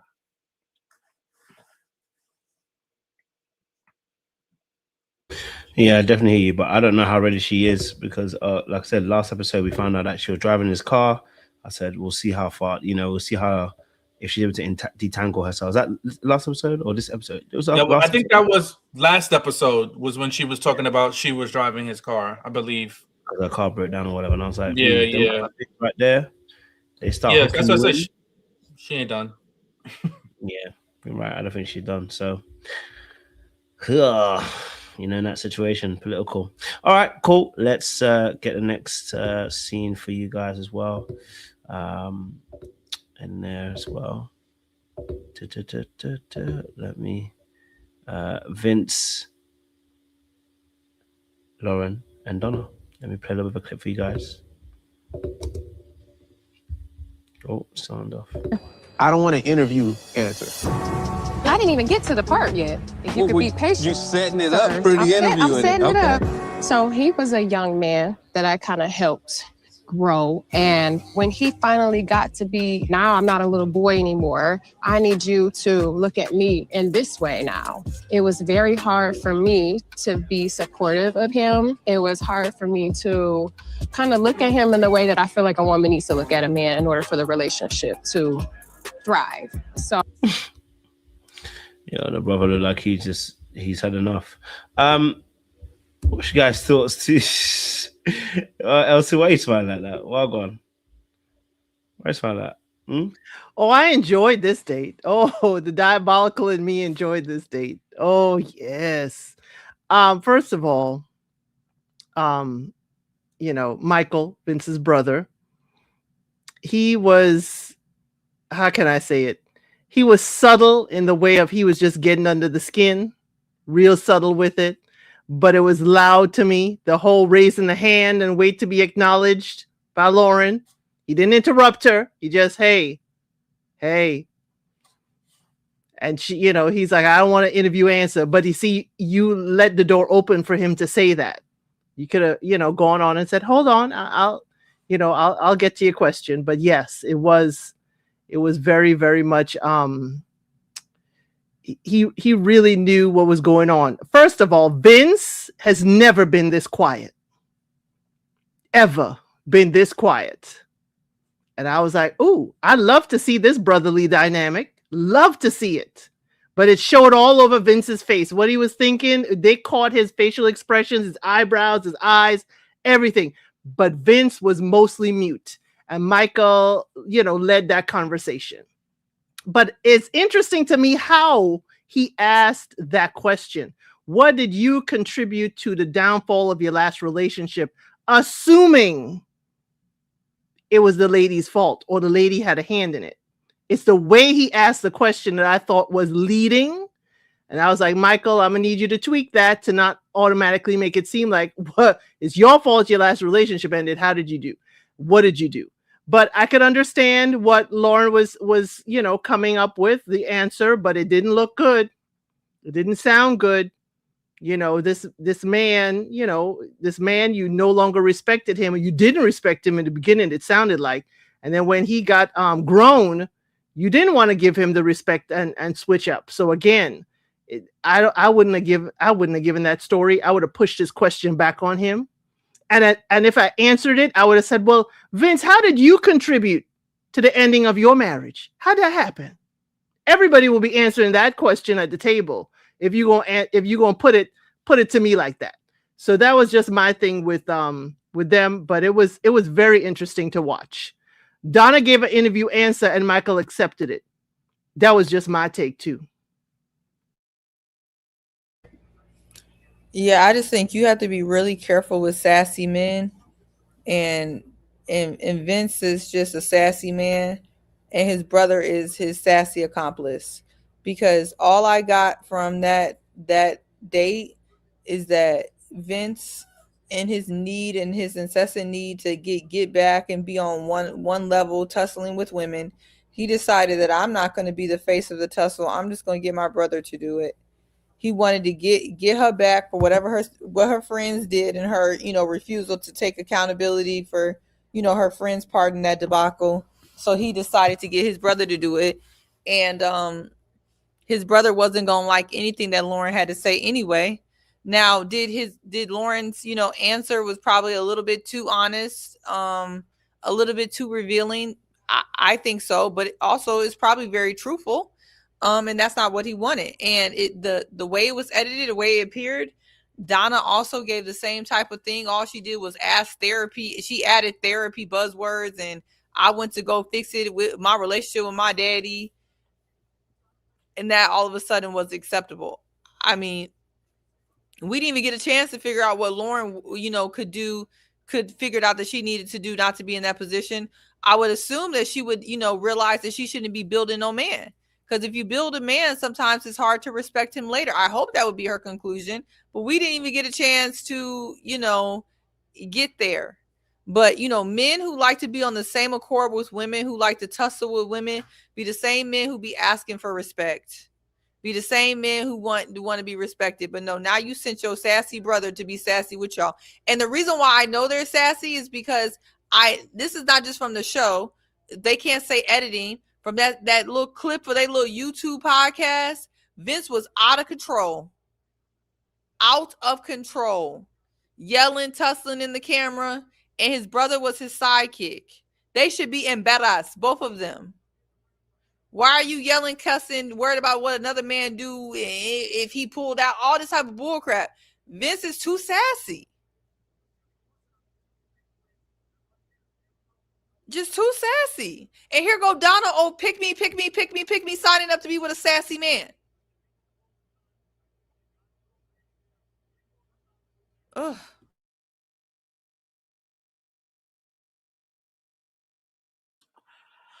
Well, I don't know how I can really follow that up, but what I will say is I wish that question was better framed, because you know, when someone asks, there's a way to ask questions, and certain questions are designed for certain things, and I think the question is designed as a trap. The question is designed and implied, similar to what El Cid was saying, right, to really imply that there was a relationship that was your fault. You know, my famous question, the question I love to ask is, what did you learn from your last relationship? What did you learn about yourself from your last relationship? What are some things you are currently working on improving? What are some things that you think you could do better? Still kind of interviewish questions, but less assigning blame, like what did you have to do because of the fault of your, like what did you do to end your last relationship? You know, it's not really thought-provoking. It's kind of, it can put somebody's back up against the wall, make them defensive. And maybe Lauren was taking a long way to answer the question and he didn't like that, but you know, it's a very off-putting question, and sometimes people want to, you know, you got to think about it. So let somebody get there if they're answering your question, because it wasn't like Vince who decided to stop asking questions that he thought were ridiculous, you know. So she was trying her best to answer it. Let her finish, and then maybe say, ask some clarifying questions, you know, and then go back into it. But just to kind of lead that way, I didn't like the way the question was positioned at all. And I thought it could have been done better from an, you know, like when you are entering into a conversation with somebody with good faith, then you ask questions that are of good faith. So I don't think those were good faith questions. So my 2 cents. I mean, and even if it was, sorry, Coach, I was going to say, and even if it was, we were going to say it's a good faith question, it was a fine question. I think actually for once, the two women tried to answer honestly. I think Lauren gave an honest answer and was a thoughtful answer. And I think it proved that she actually did some self-reflection way prior to even, you know, that question being asked, and Donna as well. So I just didn't understand. It felt like she gave an honest answer and that wasn't enough. He was like, no, let me poke at it and let me poke at her. Maybe he didn't anticipate that he was going to get some self-reflection. But I think admitting that you built a man and then by the time you built him, you know, it was hard to respect him. That's a lot of accountability and a lot of self-reflection. And that's a lot of answer. That's a lot of honesty and transparency to me.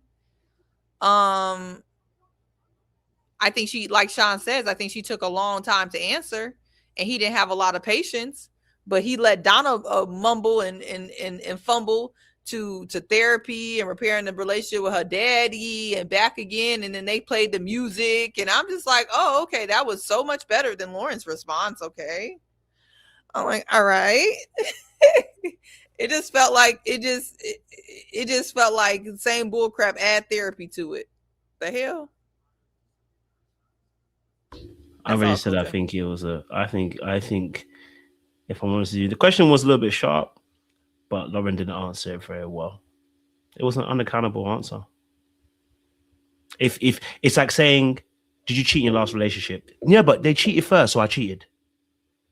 It's an unaccountable answer. I agree with all your opinions that Donna had maybe a pick me answer, etc. I can understand that. But Donna actually answered it from a perspective of not blaming the other party for why she did what she did. You know what I'm saying to you? It's like saying somebody's saying, why do you do this? And you want to pull it on the other person before why you did what you did. When she said she grew a man. And then the accountability would have been, actually, I made a mistake of trying to grow a boy into a man. That's on me. But she's still trying to make it into a situation where it's almost like he then came out of his position. and try to act like he was too big for his boots. And you're still putting on him instead of taking accountability for your choices again. So again, once more, you're not being accountable. I didn't think she was being accountable. I didn't think it was a very difficult question. If you ask me as to why my relationship failed, whether I was the one that predominantly caused the relationship to fail, I can tell you what I did in that relationship because I'm never perfect. So in all my relationships, even the last one where I felt like the person was doing me wrong, I'm still going to tell you, hey, look, here's what I could have done better. First and foremost, at the very beginning, I shouldn't have chosen this person because I looked at the situation, I ignored some red flags. I don't need to say, they're the one that pushed me to do this. No, I have to be accountable for the choices I make. That would be a true accountable answer. And that's why I like Donna's answer, because it focused on what she did wrong. And look, did the man say anything to Donna? Probably. Was a man probably being rude to Donna? Maybe.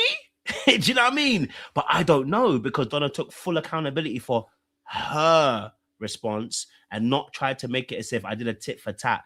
He probably was disrespectful. He probably was a little bit rude. He probably was maybe doing some passive aggressive stuff to her, but she took full accountability and said, look, this is what I did. And so, like I said, I'm not putting her above Vince. By the way, Vince and her are like a mirror. They're both itty bitty. They lack accountability on both sides. That's why they had the whole 6-2 argument in the first place. She sent her girls after him, and then he decided to be petty as well, right? So they're both petty individuals who are passive aggressive, and he then sent his dogs too and said, listen, I'm going to do the same thing to you. Okay. So when people are petty and passive aggressive and don't really want to learn how to communicate, that's what you're going to get. So they're really two peas in a pod, which is why she's still talking to him after he called her the B word. All right. So just, you know what I mean? That's I think they're both like two peas in a pod, if I'm honest with you. I think there's some work that needs to be done in that area. But Elsie, you raised your hand. Sorry, I talked across you. No, I was just being funny, like Michael was raising his hand to be acknowledged. I was just being funny. I have a question. So if Lauren would have just said, I lost respect for him without providing context as to how or why she lost respect, we would be sitting here opining, guessing, and checking and not having context. I just don't understand how providing context and what led to her treating him with disrespect or her losing respect lacks accountability. And maybe there's just a difference of opinion. I don't mind people providing context. I think context and understanding doesn't void out accountability. Because at the end of the day, I heard her take accountability for the fact that she chose to build or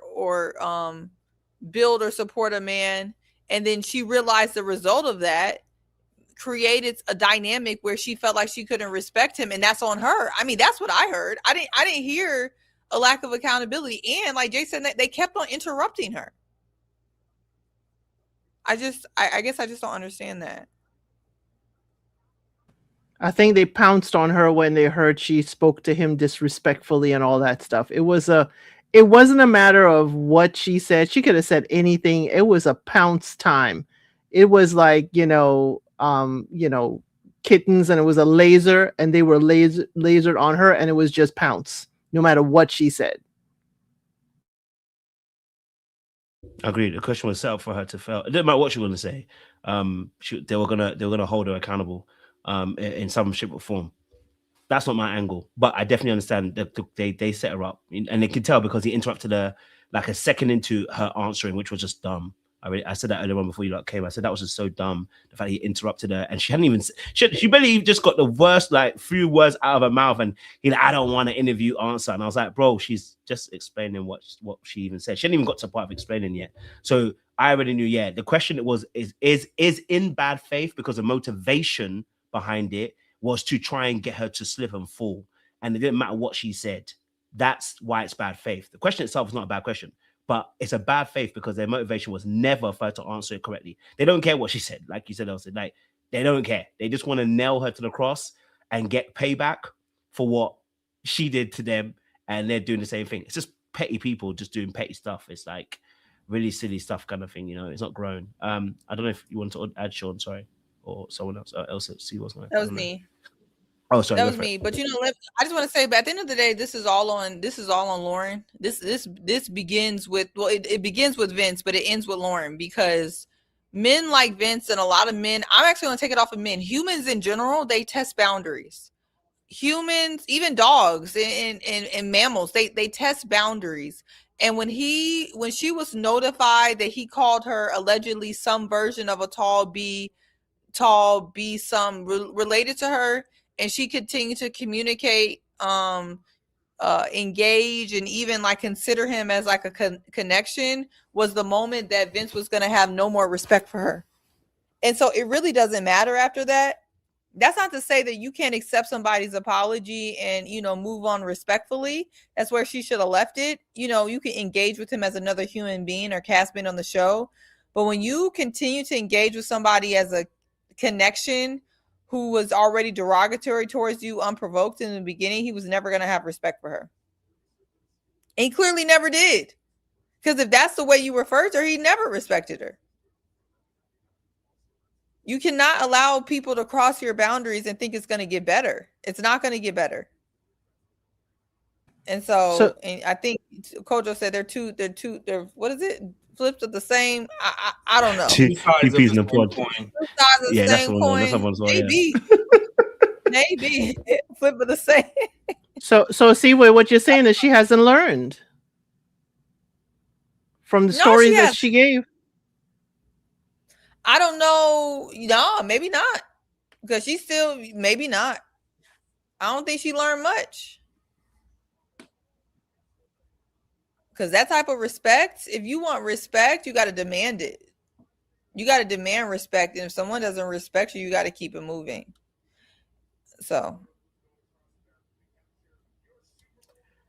No, I definitely hear you. Go for it, Sean. Yeah. Yeah, no, I watched a good chunk of her interview. She interviewed with Chloe on Chloe's channel, Chloe Johnson's channel, yesterday, I believe. And I watched a little bit of that, and she gave some context into how the scenario was replayed back to her in the context of Vince calling her a B. And she said he was actually defending her character, and that she's, has some family members that use that kind of language. So as much as she didn't like it, and she would not accept being called that to her face, she kind of understood it and was able to, I guess, reconcile it with some of the good qualities that she thought she saw in Vince. And I think that's what,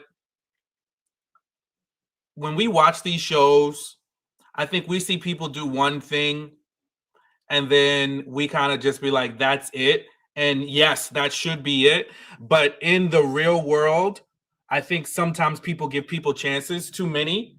And I think that's what she did, was thinking that there were other redeemable qualities that Vince had and excuse that. But we have to understand, like, when somebody shows us who they are, especially when it comes to like disrespect and how they refer to you, like to me, it is very telling how you talk about me when I'm not around. And if it comes to light, and sometimes we're not always privy to that information, and the chances when we are privy to hear how people talk about us when we're not around, and it's somebody that we're examining a relationship, and in this capacity, a relationship of love with, and that's how he referred to you. For me, I would hope that would be enough. And I would hope that looking back on it, she would say, like, I wouldn't do that today. Now, if she's still today, if you interview her, Kojo, and you talk to her, and she's like, knowing what I know now, would I do the same things? And she still says yes, then there's still some lessons to be learned, right? Because hindsight is 20/20. So if you're realizing, hey, I probably gave that person too much of the benefit of the doubt, and I wouldn't do that again, great. If she's still saying, no, I understand, I would do it, I still would do it because I think he's a decent person, even after how everything she's seen to this point, then I'm sorry. You're not learning the lessons, sis. And you're going to keep repeating that same cycle over and over again if you don't learn, like, hey, when I see a red flag, don't keep pushing through and give another red flag to come forward. No, I definitely hear you. And I think obviously with these, again, with Vince as well, like I said, maturity and growth is very important. I think for Vince to let his brother kind of set Lauren up, it shows that he hadn't forgotten or forgiven Lauren for the indiscretions of the 6'2" situation. And you know what it is? It's tit for tat, man. And it's not mature, you know what I mean? And I think that's a very important aspect for any woman looking to choose a man, you know, that you don't want to do tit for tat. We want to be leaders. So there are going to be opportunities for growth and opportunities for learning as well, right? Where a situation like this happens, and I know that he felt some type of way about the way that Lauren did what she did, and that's understandable. You know, I was irritated. I mean, listen, keep asking the 6'2" situation, but the way that you've got to be able to discuss with Lauren, or at least say, hey, you know what, for me, this is my standard, doesn't involve you being petty.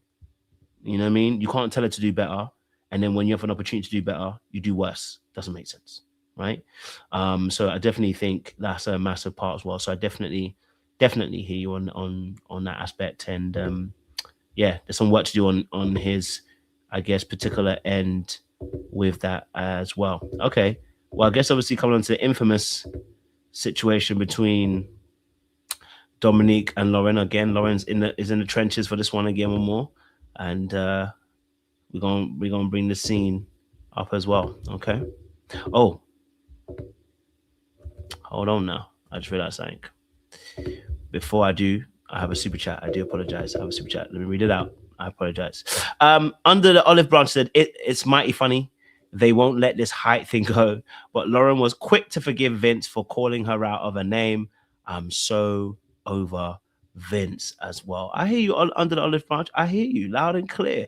I really, really hear you. And since, you know, you've sent us a wonderful, beautiful green super chat, you know, it's always important for me to play my AI. Now I want to thank y'all for the super chats. You didn't have to, but you did.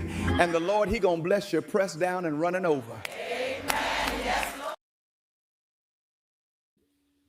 Yes, Lord. I love that. So, Joe, before you go to the next thing, I think this like tall B kind of reminds me of why I have like a kind of like no tolerance for people calling me like females or calling women females.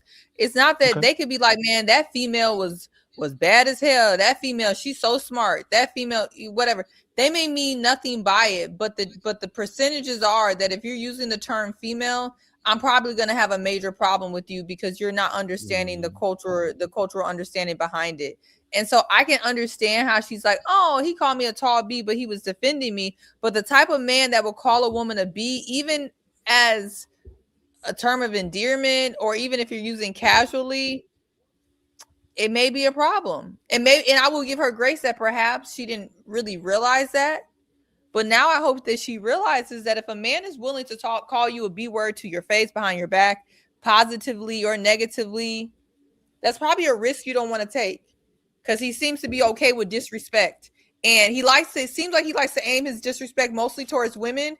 But even him getting in Bello's business about what he did with the girl in Miami, like on his podcast, I'm like, what does that have to do with you? You just like to run your mouth. Yeah. I can't disagree with that at all. I can't disagree with anything you said there, Siwe. And I think there's a lot of what you said is absolutely 100% correct, because yes, in most cases when someone has, I call it the trifecta, more than one, right? He said female, he said the B word. I think any kind of B word anyway, anyone starts saying B word in a context that way, you know, I think is always you're gonna always have a problem. Do you know what I'm saying to you? You know, I think it's just not it's not a term of endearment for the girl that you like. And that you're wanting to build a connection with, you know. So I think there's, you know, that absolutely right, and I think it showed where his heart lied, and it's gone. Look where we are now. He's still not fully understanding the consciousness of his behaviors, or at least maybe he does understand. He just doesn't care. You know what I mean? Like at some point, you got to say he doesn't care. So I definitely hear you on that as well. Obviously, again, I've got Jay with the memberships as well. We appreciate you with the 5 memberships as well. I appreciate you. Okay, thank you very much, Jay. You know, I'm gonna have to make a new membership video, but I don't want to play the old one. Good evening. This is LBB91 Network. Our top story tonight, and TUT. Wait, hold on. Why haven't you joined the membership yet? Listen, guys, why haven't you joined the membership yet? Okay, all right. I've got a couple new ones I'm going to have to start making over this weekend, this next weekend. So don't worry about that. I've got more clips coming for the AI. You want to see more AI clips, guys? Send more super chats. That's it. You know what I mean? I promise you. Okay. Send in more super chats. Shoot, you send 100, I might make a personal one just for you. I want to see a red banner. Okay. But thank you very much, Jay, as well. Okay, I appreciate it. Someone asked who the AI dude is. He's an AI dude. But going obviously to the next set clips, let's talk about this scene. Oh, let me put the sound on. That'll be helpful. Nice to meet you. Hello. Yeah. You look great as always. Thank you. You too.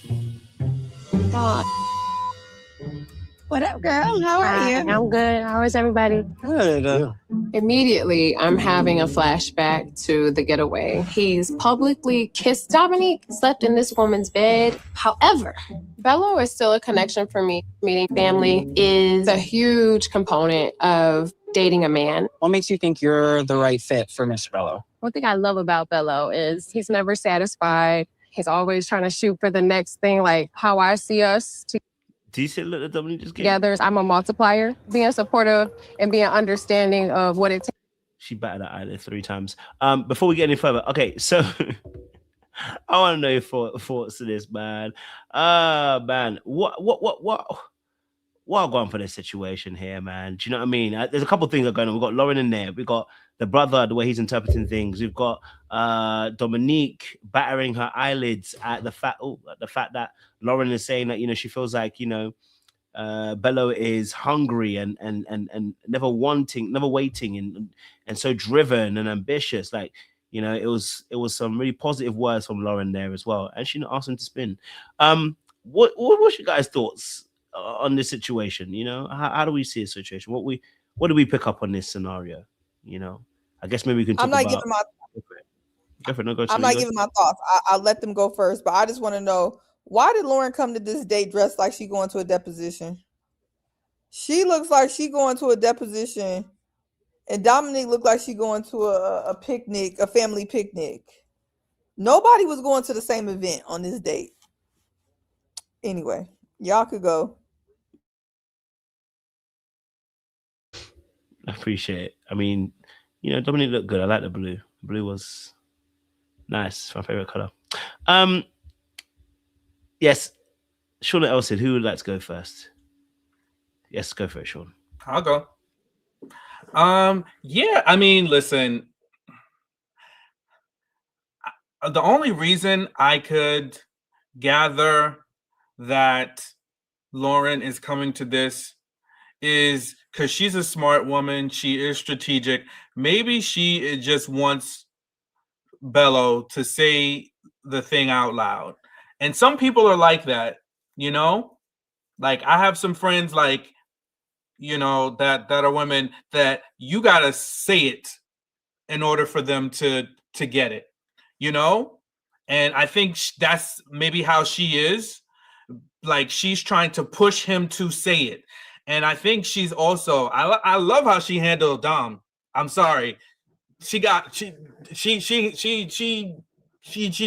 it just like it's supposed to be done. You're supposed to be unaffected, unbothered. You're supposed to just look at them and not be, you know, shaken by the things that you know, like a little bit of the intimidation that she's putting out there. But that's the only reason I can understand, like, back to what I was saying previously, that Lauren would be there, because you've seen enough evidence. She said it, right? Like, she knows, she knows that they've kissed publicly. Lauren previously said those were some of her rules that she laid out with Bello, like no kissing with anybody else. You know, I want to make sure you are clear about your intentions with me. All things that Bello has shown her not. Now, obviously, he's saying some things behind the scenes to her to keep her engaged. But I think she's seen enough at this point to know he is definitely leaning towards Dom, especially if she keeps referring to herself as like, well, I feel like I'm the side chick. Well, then there's nothing else further. But I do think there's part of her that's like, hey, Dom, you think you got this locked down?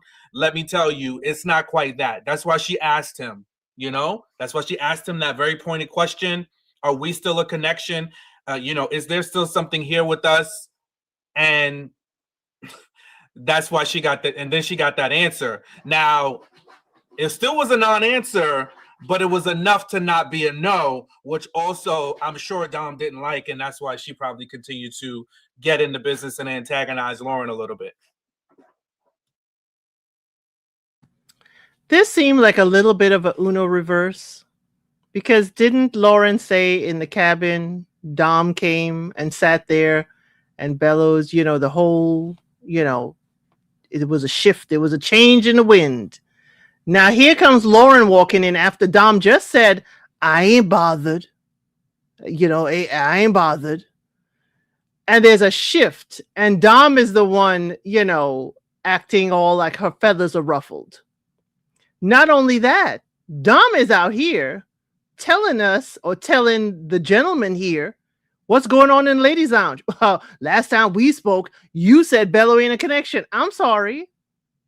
She could feel Bello is a connection all day. Is whether or not Bello feels that she is a connection to him. Bello sitting there mute. And when he finally rising up to say something, the look that Dom gave him, it was also to me like a reversal. Like Dom was expecting Bello to do to Lauren what she did to Devin, you know, to get Devin out the way. Yeah, it was like, Dom, you were bothered. Not only were you bothered, you were hot and bothered. So much so you telling all the Ladies Lounge tea. Tommy told y'all not to say nothing. And here you are in the midst of the season telling Bello and his brother, well, when we were in Ladies Lounge, you said it in front of everybody. No, she didn't. She said it in front of the ladies in the Ladies Lounge. You didn't look good, Dom, in this situation. You look all flustered. You look like you were the one losing your connection to Bello. You're acting like he wasn't staying over in the room with you at the retreat. I mean, I didn't understand it because she clearly said that Lauren's connection with Bello was going down. It was weakening. So why do you have to say anything? It's weakening with no interference from you. So why do you feel the need that you need to further pull the rug out from under her or under the whole situation? If she's going away, trusting your man that the next men's lounge, that Lauren will be on the bottom. She ain't got no other connections, you know, but him. So again, why are we so bothered with Lauren there? Again, I'm sorry. Dom, you didn't handle this well for saying you're unbothered. You didn't handle it well. You're sitting there matching colors with Bello. Y'all cohabitated and you still have a problem. There's something else there beyond Lauren. I'm sorry.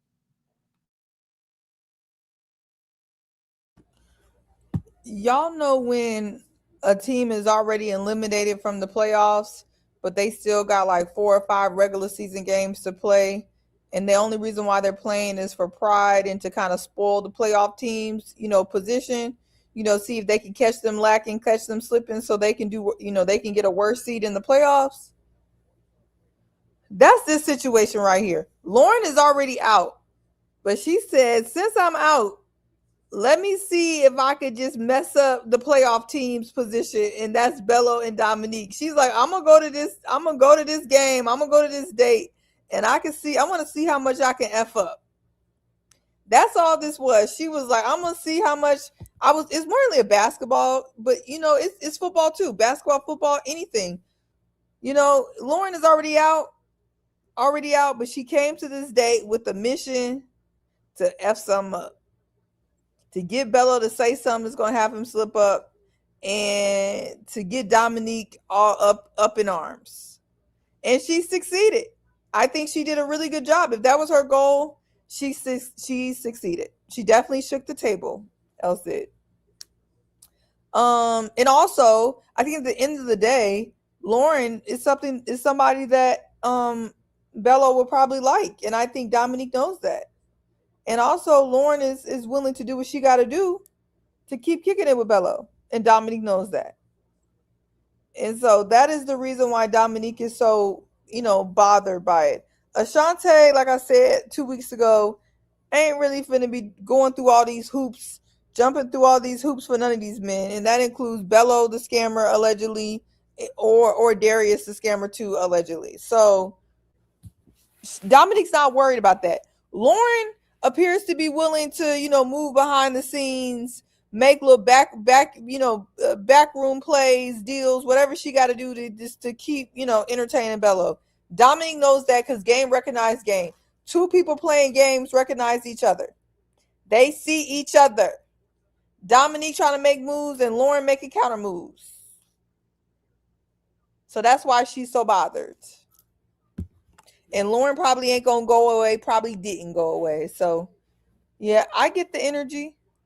I get why Dominique mad. I get it. So you're saying, Seaway, like I'm thinking that possibly, she keep on saying, feel like a side chick, feel like a side chick. Have you been here before? One question to her. And it sounded like since you're not eliminating and leaving and have nothing to do with this man, you're willing to play that role.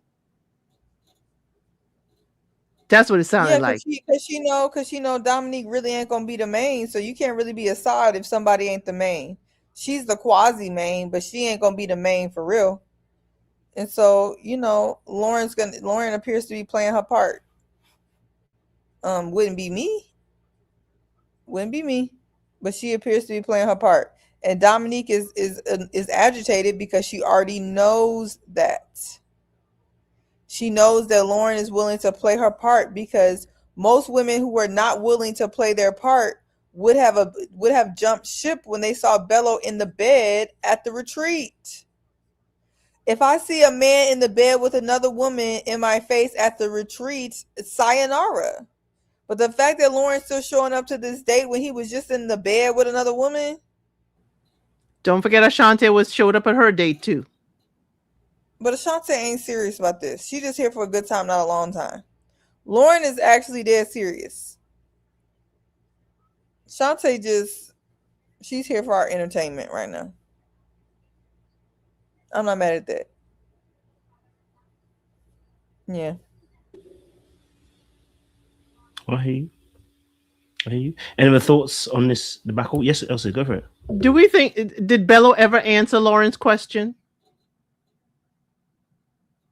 He said, Lauren, you here, aren't you? Him speak. I thought he was an open book. I thought he would answer any question that she gave. And he said answered honestly. He said, that's why you here. He said, that's why you here. He answered it. Yeah, that's an answer, non-answer. Just like he told her last week to be herself, be who you are. Oh, and you about to get eliminated too, so I will speed it up. Don't go get noticed in the wrong kind of way. Right. But you see how nervous he was, how he was fidgeting in that seat when she asked him that question? He looked down. Like he almost looked at Dom. Can I answer that? Dom looked pissed. Are you going to show the clip where Dom asked her? That's when I kind of fell in love with Lauren a little bit. And she was like, can you elaborate? And she said, why? That I love that. Because you said it. I love that. I loved her response. That's almost as good as Sydney saying Zadia. Yeah, because Lauren is actually who Bello wants, and Dominique is who Bello is using. So if I'm Dominique, I'm gonna be intimidated by Lauren too. Lauren ain't going nowhere. And if Dominique been dating athletes and stuff like that, she's well aware of the situation of the women who ain't going nowhere. And then Lauren, when she said, I feel like a side chick, it is what it is. Wow. Remember Dom said that? It is what it is. Yeah, it definitely is what it is. But her energy should be directed at Bello, because ain't no way that, like Bello said, if he wasn't giving her a reason to be at that date, she wouldn't be at that date. So all that energy directed towards Lauren don't matter. And even if she go home, it don't matter. That ain't ending nothing but a TV show. It don't matter. Lauren ain't going nowhere. Why all this commotion over Bello? I'll never understand. I'll never understand or overstand. He ain't even got enough funds for all this motion. That man ain't even got no funds like that, I'm hearing, allegedly, per the streets. So I just don't even understand, what is all this commotion about? They should be doing all that about Cartier. That's what the one with the 40 acres and a mule. Why are we doing all this about Bello? They need to be where the funds is at. They not hustling right.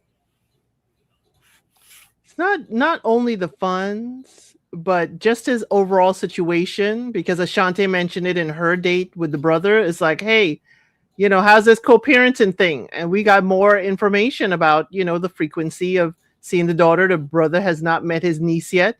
I mean, come on now. We found out a whole lot of information, even though, you know, Ashante here to play. We found out a whole lot of information, more information on that date.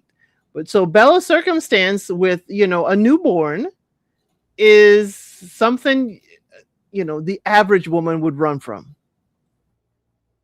Didn't we learn this from watching the Titanic, where they taught us on the Titanic that the elite were getting dressed up from old money and status, but they didn't have no money? Didn't we learn the fact that some people give off the appearance of having money, but they ain't got no money and they wear the best suits? The brokest people wear dirty gym shoes, ripped up jeans, and t-shirts. That'd be the people with the most money. And I feel like once you get in your 30s, if you can't tell what an old pimp looks like and a scammer looks like, there's no help for you. As soon as they come in with that pimp speak, the painted on hairlines, the tight suits, the strange stories, the get rich quick schemes, I'm gonna help you with your business, baby. I'm finna do this and that. I got a plan for you. LLC me. I got 5 jobs. I do X, Y, and Z. Timu, Pomeranians. All of this stuff should be a red flag. We are not in our 20s. Nobody in their 20s on this show or on this panel. And darn near not in the comment section. Getting scammed by Detroit. Hell no. Hell no. I don't get it. I don't get it. This is not even a good scam.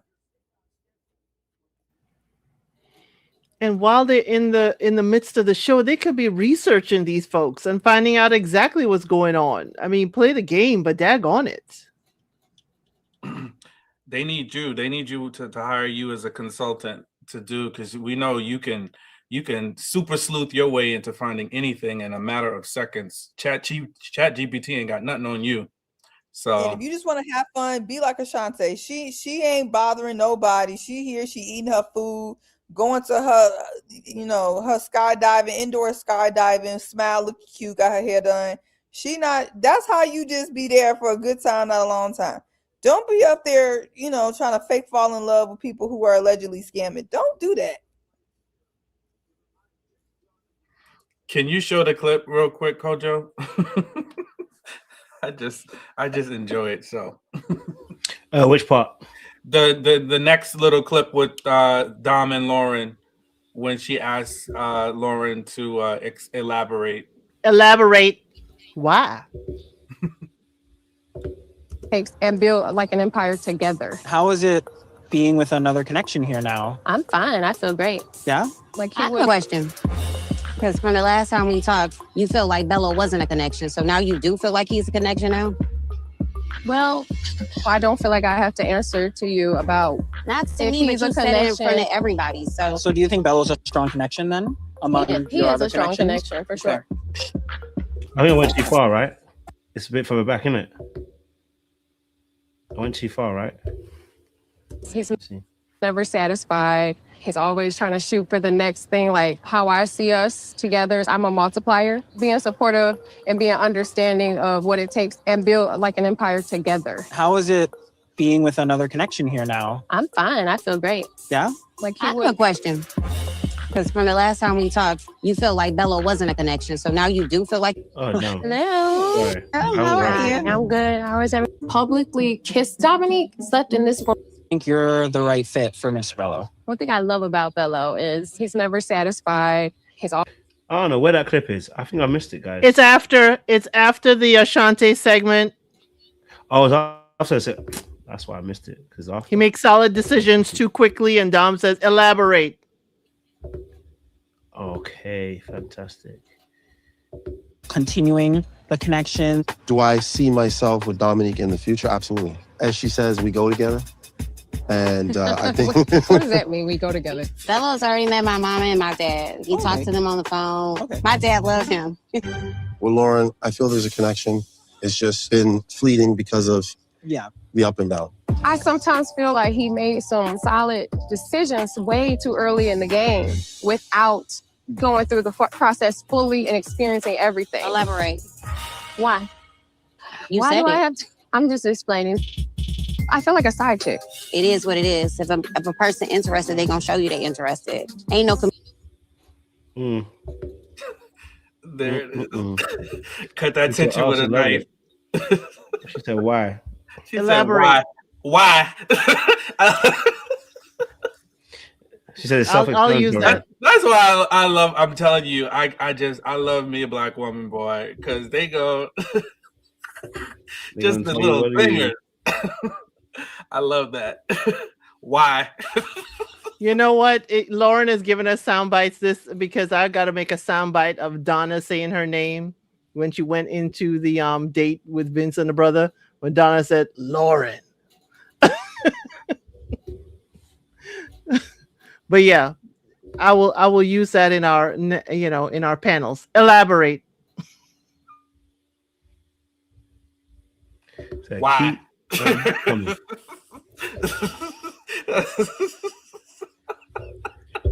You better explain. It's somebody. Anytime somebody. Because you said it. Because you said it. Why do I gotta explain it to you? Because you said it. It is what it is. It ain't for you. She said it ain't for you. I'm not talking. That was such a nice way of saying, a better way of saying. I don't know how nice it was, but I'm not talking to you. Well, she said that when she first came in, Sean. I'm not talking to you. When Dom was like, "How are you?" She's like, "I'm fine. How's everybody?"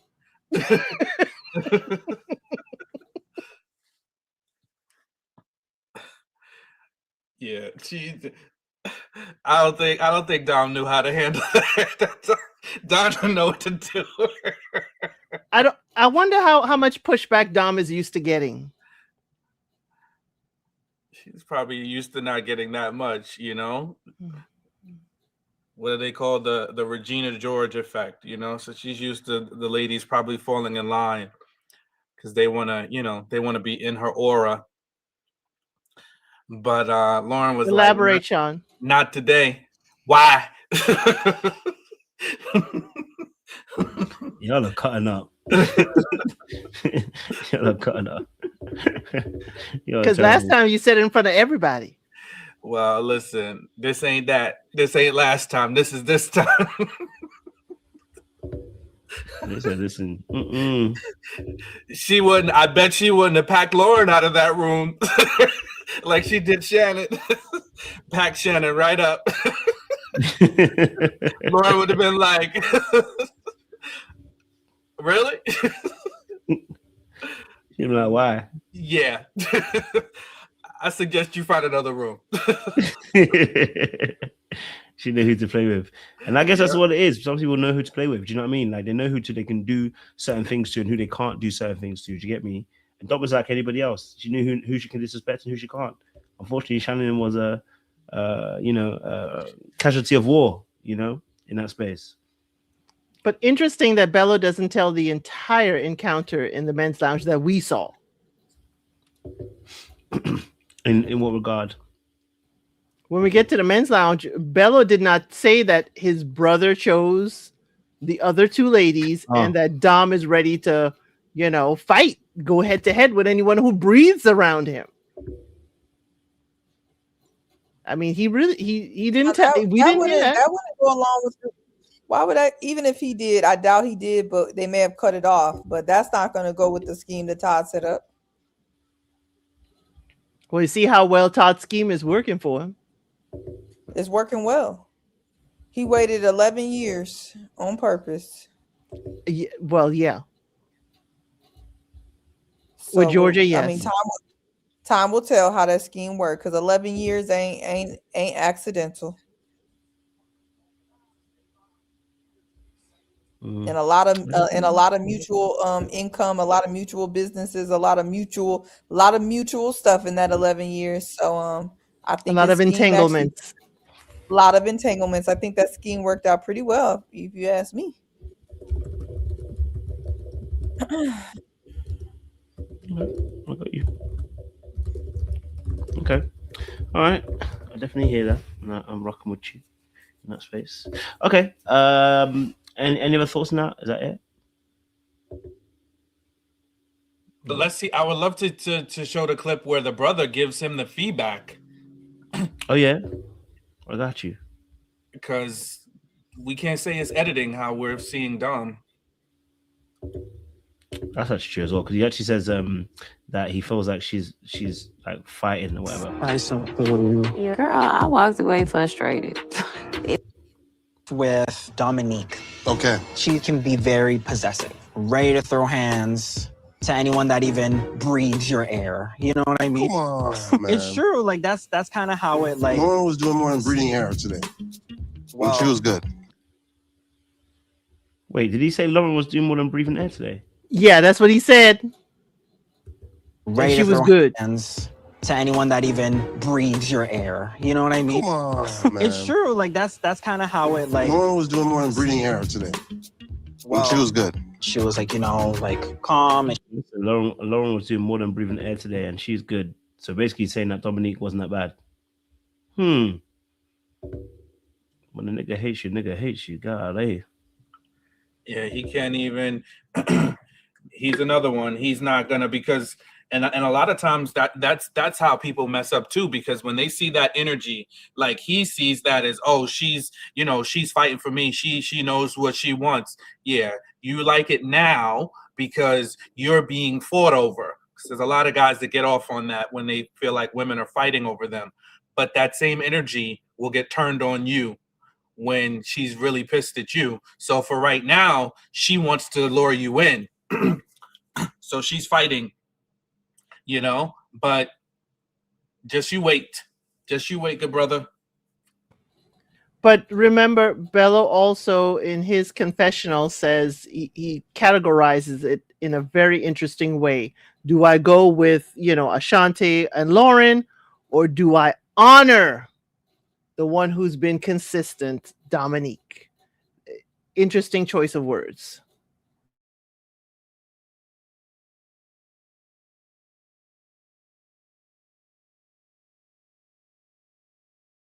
I think obviously, yeah. I think he's locked in with Dominique in it, so there's nothing that the brother can say. He's all the way gone. One say, well, you've gone too far, you can't come back. It's almost like I've made my bed in hell, guys. I've just got to keep going.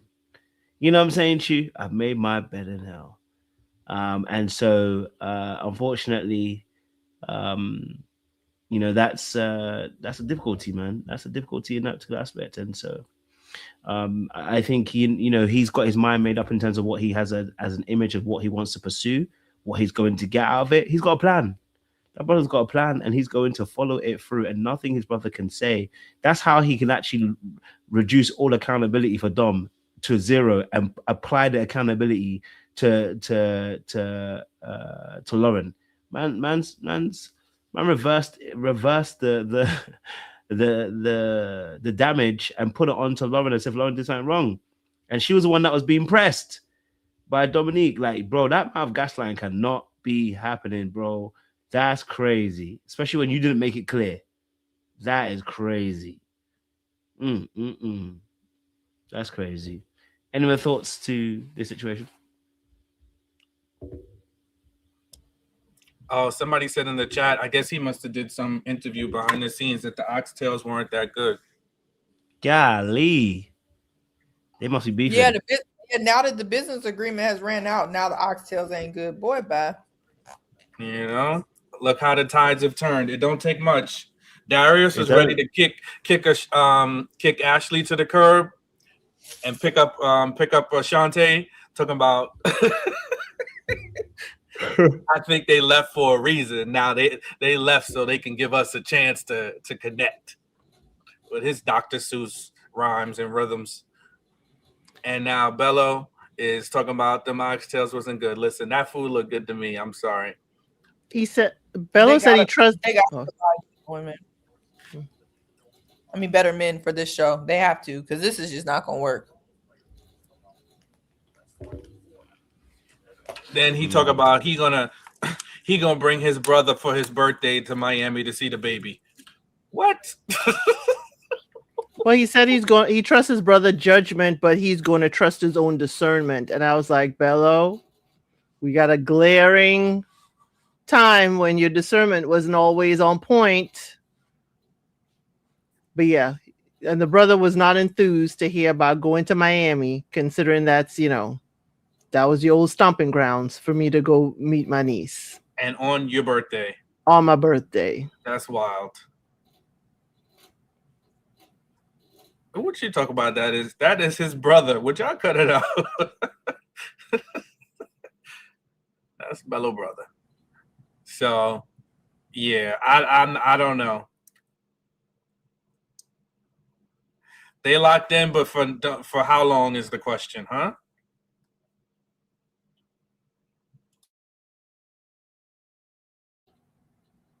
I have a question before Kojo changes.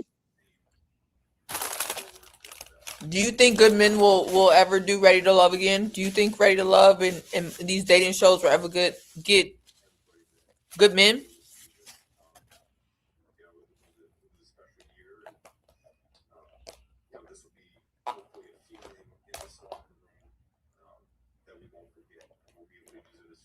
Kojo said, why?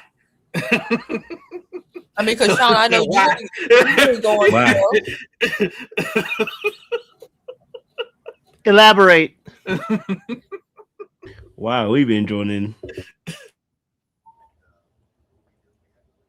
I don't know. I mean, listen, I think it's a tough sell. It's hard to get men on any kind of dating show, in general. But I think it's even tougher having them on Ready to Love, because I think, again, the scheduling, the timing, but also as well, like I don't know, it's just difficult for them being on these shows. And usually the people they pick, the job title isn't the job title, bro. But yeah, when would I have it again? I don't know, man. I don't know if they'll, I think is anybody decent on this episode this season? Oh, it's not really that decent on this season, is there really? Really and truly, it depends on the way that they're gonna also cast, isn't it? If they're gonna still cast appropriately, are they gonna cast actual good men instead of just choosing people that are psychologically tapped? This is what you're looking for. You're looking for tapped people. You're looking for people that psychologically don't pass that test in the way that they need to. So, I think that's a conscious decision to choose people that the psyche vow is choosing those people. You know what I mean? And looking for profiles. So, yeah, I don't know if they ever will find good men like that going forward. It's not built to find good men. That's not what the show is for. So, That's tough. That is. There was some. We had some solid brothers representing. Back in the day, yeah. Especially from we're gonna rep DC and the DC seasons hard. And in many cases, quality is subjective, because some of the men that have found love on the show, whether I would term them as quality is a different story. What about your favorites in Dallas? No, that was Houston. Seaway. Who? Your favorite?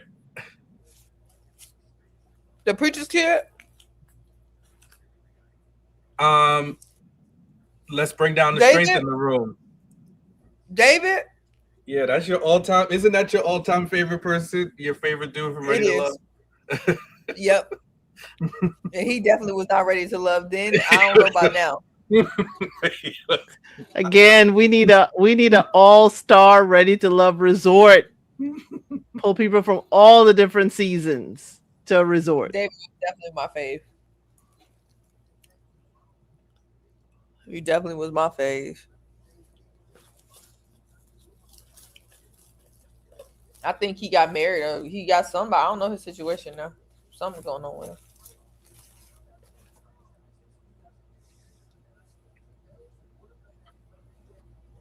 Miss Lewis, let's not. Please. That stunt.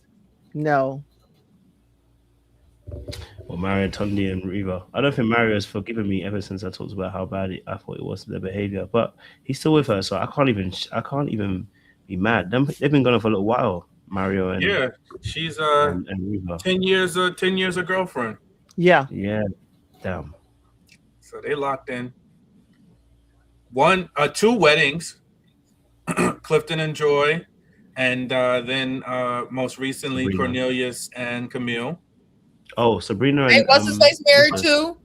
Who? Sabrina, Sabrina and Walter. They were from Walter, yeah. 2 different seasons. Yeah. They also got married as well, which is so powerful, man. So I guess he gave up, needed maintenance. Sabrina Soul. Oh yes, we saw. Yes, with Sabrina Soul. She just got married to somebody on YouTube. Yes, J Dubs. Shout out to J Dubs, who had been on his platform a couple of times in the last few years before that. Yes, but they may not be. Both have been on Ready to Love, but they met through Ready to Love in the reviews. Yeah, so. we got 4. It's not bad. How does that count? Because they met because of Ready to Love. Like Sabrina Soul and J Dubs met because of Ready to Love. Okay. They weren't on the show together, but they met through their mutual love of the show and the reviews of the show. Mm-hmm. But if you're talking about true Ready to Love marriages, yes, there's 3. And that would be 3B would be Sabrina and J-Dub, if we want to be technical about it. Are Mario and Riva married? Somebody keeps saying Mario and Riva. Did they? I don't think they got married. Did they get married? So, Sean, if you get married, we gonna count you too. I was never on Ready to Love. There's a difference. If Kojo get married, if I married a woman from Ready to Love, yes, then I could be like a subcategory. Okay. And don't fill in any names, because well, I was coming with some names. I know, and that's why I wanted to just cut it off right before we start. Nah, if you marry somebody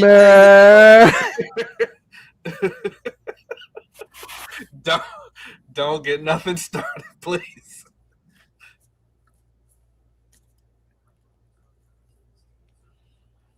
This list is expansive. Should I listen to the deacon, y'all, and not give any names? Please don't. I beg of you. Yeah, don't give no names. Kojo, we are moving. Who are we moving on to? There's too much dead space.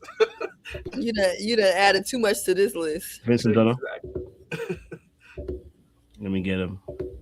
No, that is not coming from the space that it probably landed. But I'm still Vince. So some of the times you got to say like, hey, stop. And then if we both are compromising, that makes for a beautiful situation. That is exactly what I'm saying. What he's asking is, even if I get my feelings hurt because of something that he said or I'm offended, I know where he's coming from. And I actually. So I see you getting a little nippy out here. That's what I'm for. Girl, don't you dare threaten me with a good time. I didn't think you were. It's kind of cold. I feel good about the one-on-one time. I feel like it's very lax.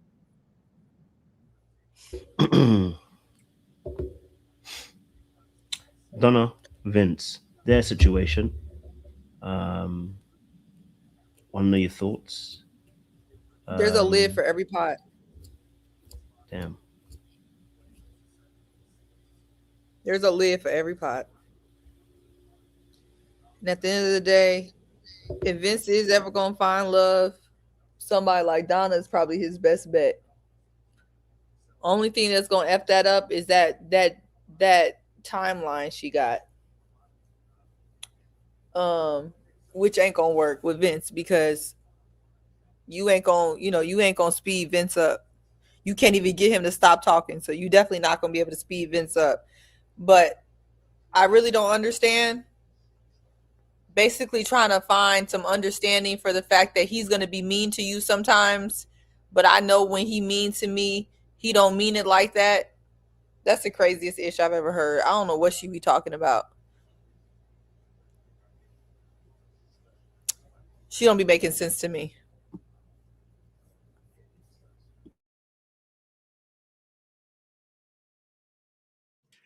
Well, I'll go next. I know El Cid has a little social media friendship with Donna, so maybe she can give us some clarity into what's going on here, because I'm like literally confused, because I thought Donna had a little more, wits to be pursuing Vince. And then the setup was, to me, it's like when she was in that clip talking about he wants to see if he says something wrong, how I'm going to react. That's already, so you're already saying like you're going to talk reckless. He's like preparing her for how he's about to be reckless with his mouth. So I'm understanding why she is willing to accept the treatment, and saying, kind of almost giving the impression she has thick skin. I don't know if she's just playing. I can't quite tell, because I know Donna's a very smart woman, so I don't know if she's just going along to get along.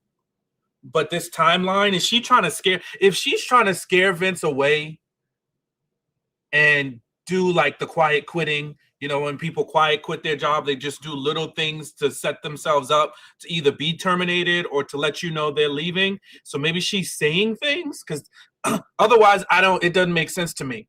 He's called another woman the B word. She's kind of brushed that off and said, well, it wasn't her. He don't talk to her like that. She's ignoring some of the red flags with him.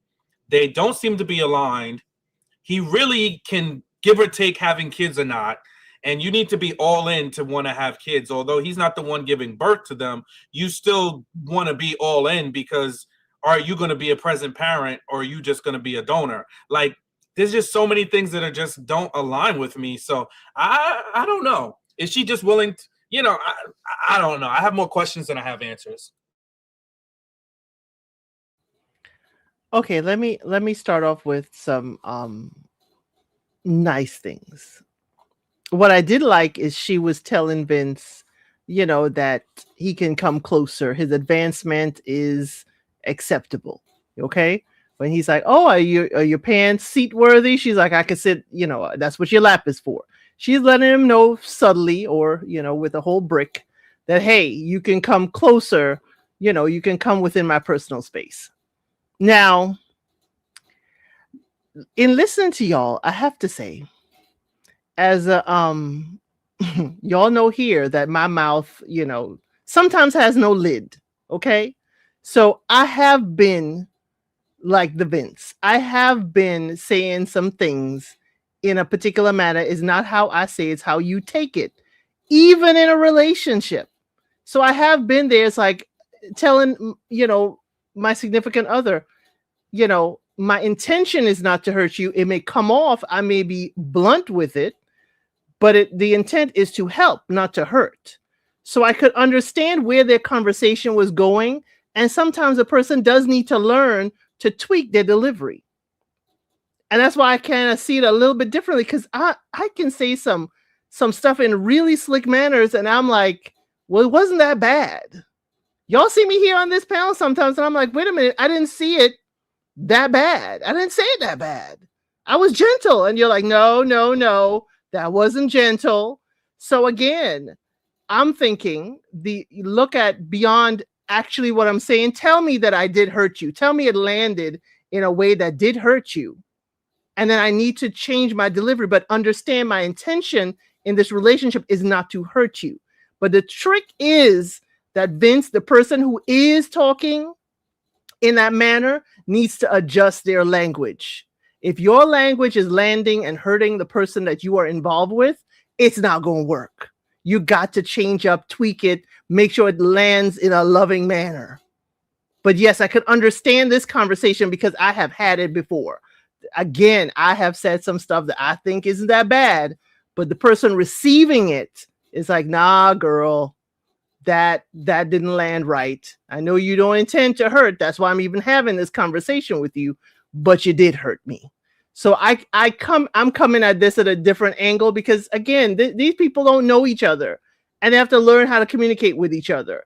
And, you know, though I'm like, it does grate my nerves a little bit, you know, other circumstances like her timeline, children, those things. My thing is, as Seaway said, there's a lid for every pot. If they can work through their communication issues, maybe. But then again, what's going to happen when Donna does want to debate? How is Vince going to handle that kind of pushback? I haven't seen that. All I saw is Donna say, hey, it takes two to debate. But what happens when it's something that she really wants to debate about? How are they going to communicate with each other? And they both have said communication is something they need to work on. So I really don't know. But again, it's if they want to even work on it.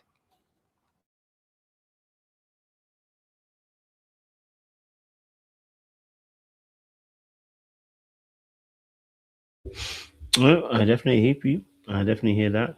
I think obviously, like I said earlier on, Vince and Donna.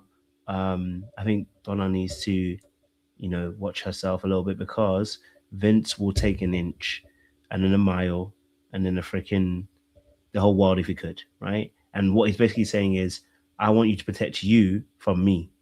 You know what I'm saying to you? So if Donna is smart, she's gonna make sure she's paying attention and she's not gonna allow Vince to maneuver and wiggle out and be unaccountable in his behavior because he wants to put it on her to hold him accountable.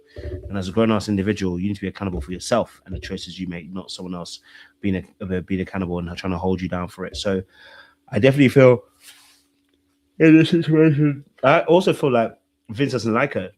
The reason why I'm like, why when you really like the person, you're gonna tell them to try and hold you accountable? You know what I mean? Like you're settling. So I think Vince needs to leave Donna alone, but I don't think he will. Because again, Donna's open to him, and like I said, I think Donna's got her own game she's playing. If I'm honest with you, I think she's got her own game, her own end goal, and I think she's got her own agenda that she's got going, running alongside it. Like she will complete her mission, even though it looks like you won. She gonna win in the end because she's planned and plotted what she actually wants. So he should be careful. You know what I mean? Should be careful. You know what I'm saying? That's what I'm gonna say. You know, any other thoughts, guys, from the panelists? It's 2026, Donna. Are we engaged? Damn. That's a bit of a tight one still. Very tight one.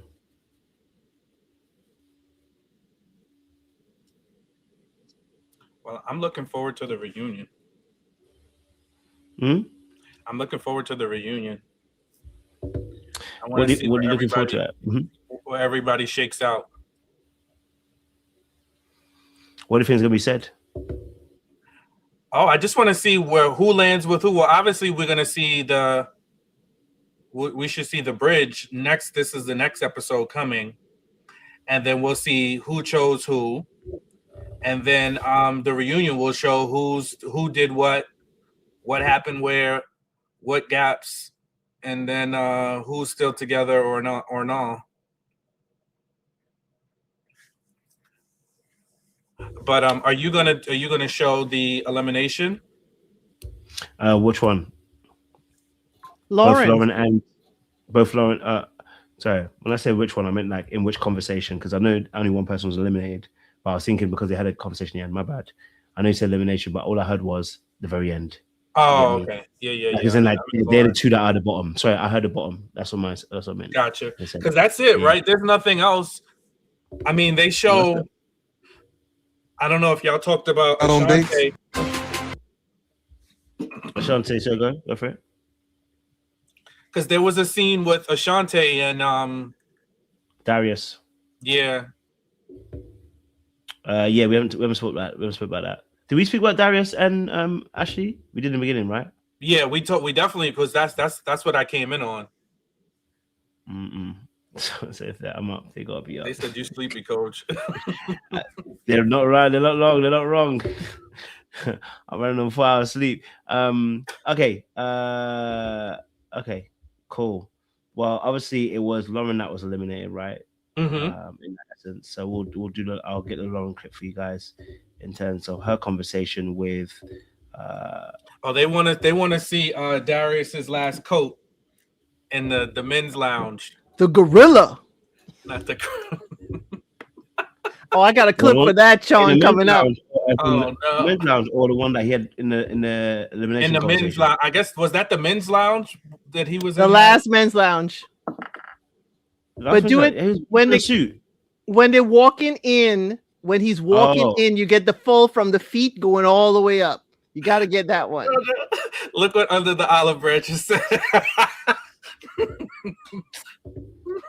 Oh wow! Okay, yeah, I can see the coat. Okay, hold on. That's a beautiful coat, though. It's a beautiful coat. Hold on. There you go. I got a little clip for you. There we go.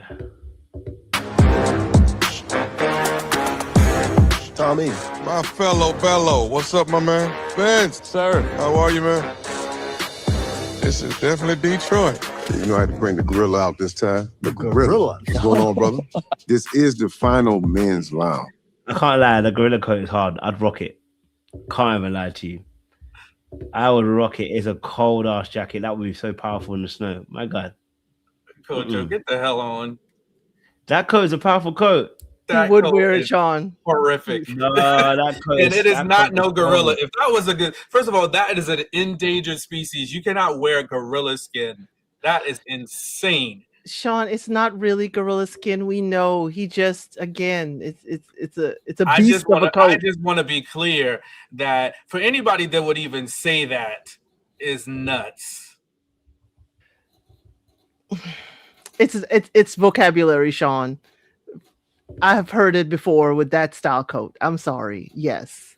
Sorry. I have never heard of nobody refer to no coat as I'm wearing gorilla. No, not you're wearing gorilla, but it's, you know what? You ain't going to understand. That's okay. It's encompassing the animal in the sense of the energy, the way the style of the coat, which I get it. Yeah. And it's a cold coat. I'm sorry. That coat looks good.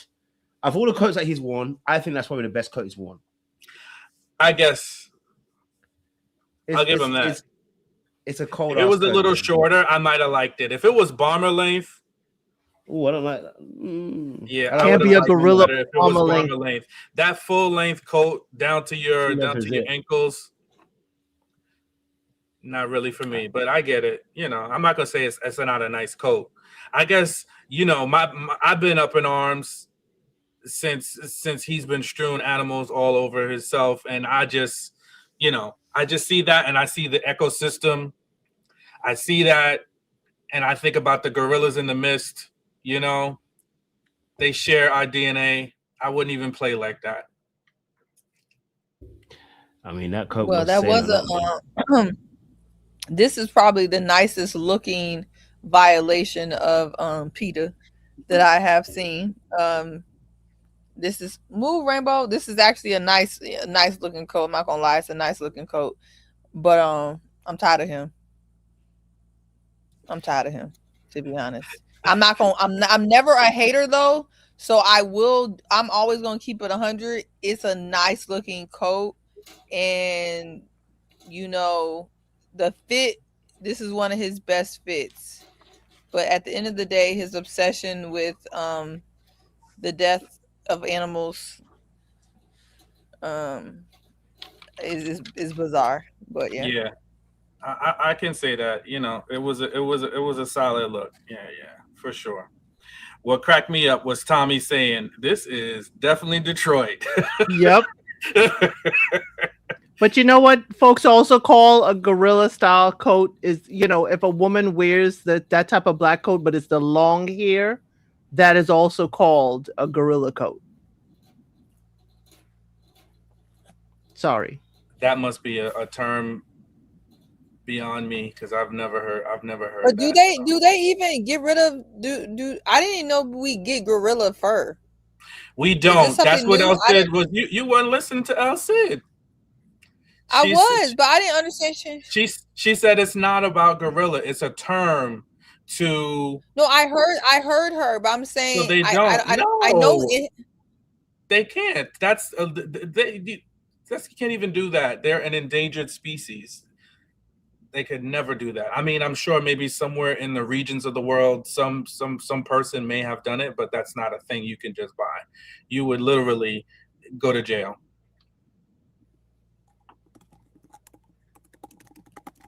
Literally in all corners of the world. Yeah, You would. gorillas cannot be hunted at all. Right. Yeah, at all. They're highly, highly protected. They said you tussling with Rainbow. You didn't hear. See what? Was he over here trying to eat my hamburger? Not gonna do that. Yeah, it's just as long, it's black and it gives, a broad posture like a gorilla would. I mean, again, it's not made of gorilla or made to even impersonate a gorilla's, skin or the fur that they have. It's not, but it's made for, it gives that kind of like big posture kind of thing. But no, I have a short coming up because I took a slow-mo of Ashanti coming in her coat that looked good. And I'm going to put it, head to head with Mr. Darius. What I will say is that they would be writing paragraphs about us in the after comments and the after live, but most of them don't even get this far. I don't even think so. I think we're safe. Because if I got to go through one more live of people talking about we ain't worried about PETA, y'all too sensitive, I can't. So his coat looks nice.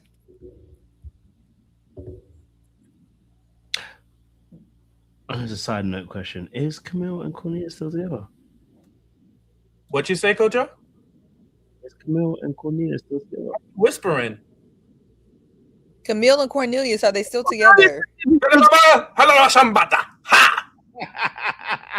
Just You can't hear. that's a side conversation. Don't. I'm just saying, I went on to Instagram and they don't follow each other, so I'm wondering if I'm blocked. Kojo. Oh. Let's talk about this later. But isn't it RTL business? I mean, you might as well I'm put it just out there saying. now. Why you over here trying to cover it? No. We don't want to do that. We do not. I'm want to asking do the that. question. Well, you do it. I'm asking the question because I can't see them following each other anymore.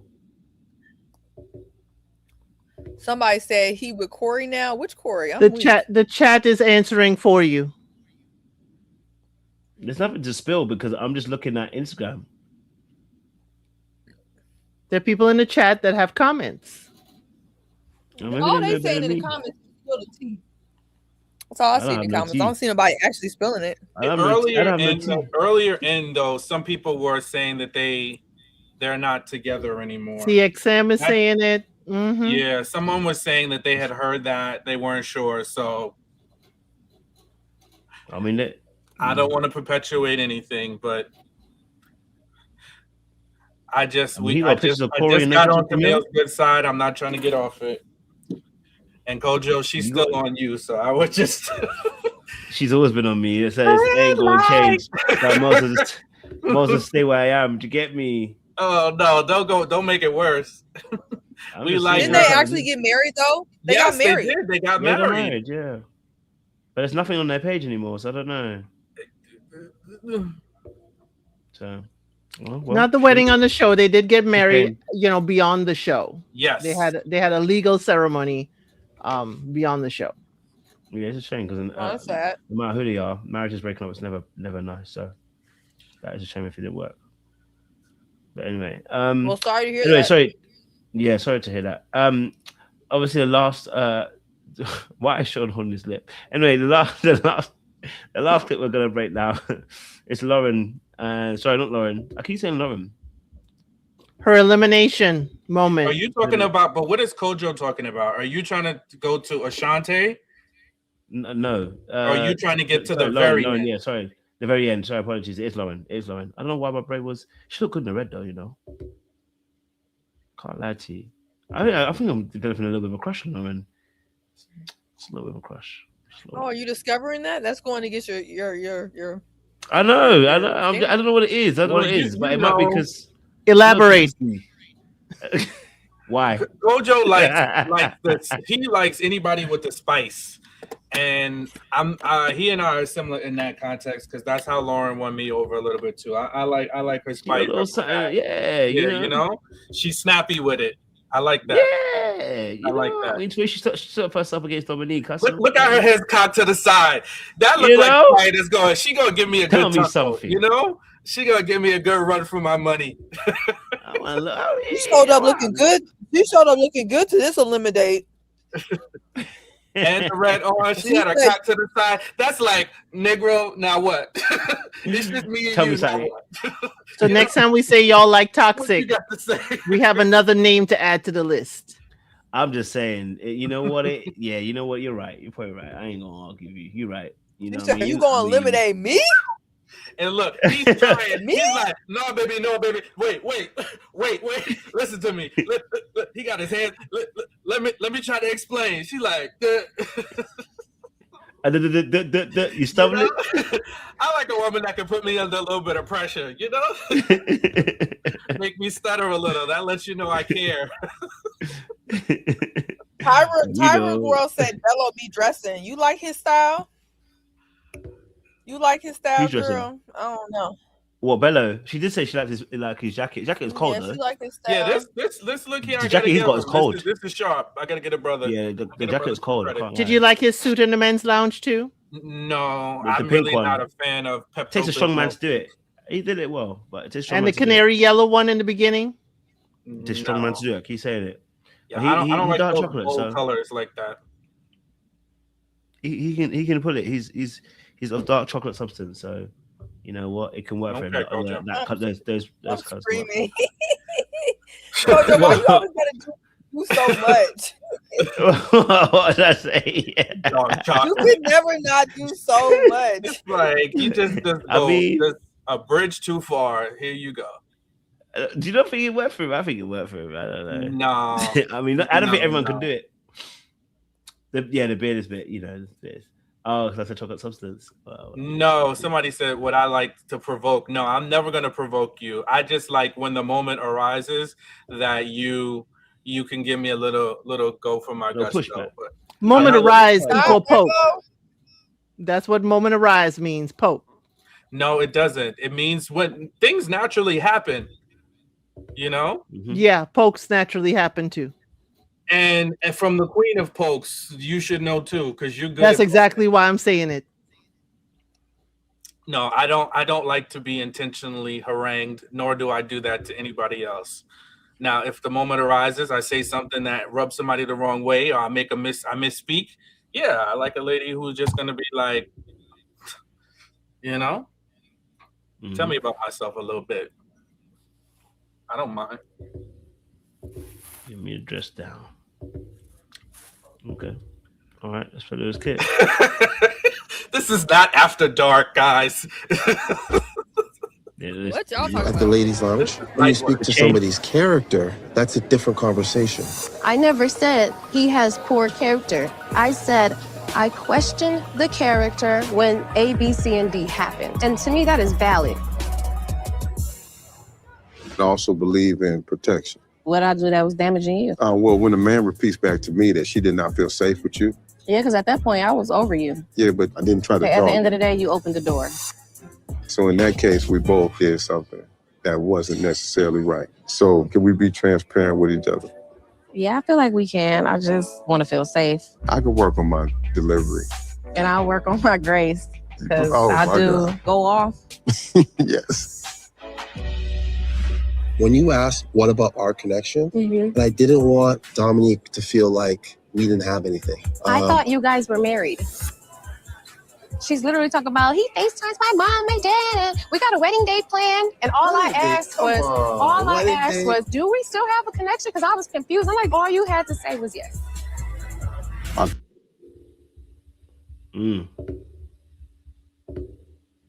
I love both of those scenes. And Ashley was doing so good until she folded. I know she was doing folded so good, and then I guess I can work on mine. Nah, she was doing good. She did that thing where black women, they flick their hair. Ooh, I loved it. I was mesmerized.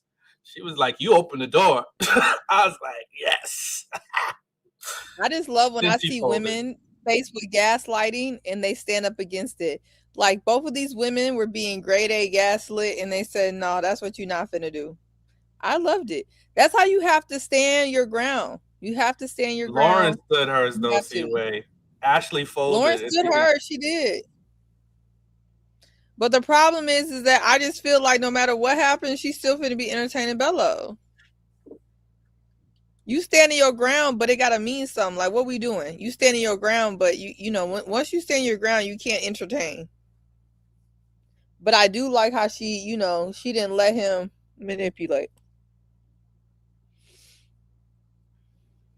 I really do like that. I'll definitely hear that. Lauren should have left after the retreat. You know, she should have held to her boundary, her belief. If you stayed in that room overnight, we done. And she didn't. Okay. So the other thing is, with this whole, and I forgot it, Dom say, "Oh, he spoke to my parents." Devin did too, and you told him it wasn't no thing. So why is it a big thing now that Bello spoke to your family when they were, you know, you were on the phone? But anyway, interesting, isn't it interesting? Bello, now you don't want Dom to feel some kind of way. Dom is the one that was rearing up in the conversation with your brother. So you didn't want Dom to feel some kind of way. That's where Lauren would say, "I think y'all are married," because now all of a sudden you have care for her feelings and nobody else's. There's another thing he said in there that struck me as weird, and I just forgot about it. But the Darius and Ashley, she did step up. She was stepping up, and I know where Darius is going. I have to hear from another man in the men's lounge that you were not feeling safe with me. I don't want to hear about my dirty laundry from somebody else. That's where Darius was going, and I understand that part. And we have to be mindful of exactly who we share with, because clearly Vince is not the one to share with, because he will then tell that you shared with him. No bueno. If he was keeping your confidence, you wouldn't have said a daggone thing in the men's lounge or otherwise. Oh, this is what Bello said that I thought. Why is Bello sitting up here with all the bass in his voice saying, "In the women's lounge, you would try to destroy my character"? Sir, really? Really? Why are you bringing up what is said in the women's lounge, secondhand information? You know, and then Tommy, I'm sorry, don't you tell these people not to share? So why, when you heard from Bello what was happening in the women's lounge, why you didn't check it in the men's lounge when you heard it? That's why people don't adhere to what happens in the lounge stays in the lounge. Because when you clearly hear people violate that, Tommy, you ain't checking them. So I'm sorry, you know, all of them playing in our face.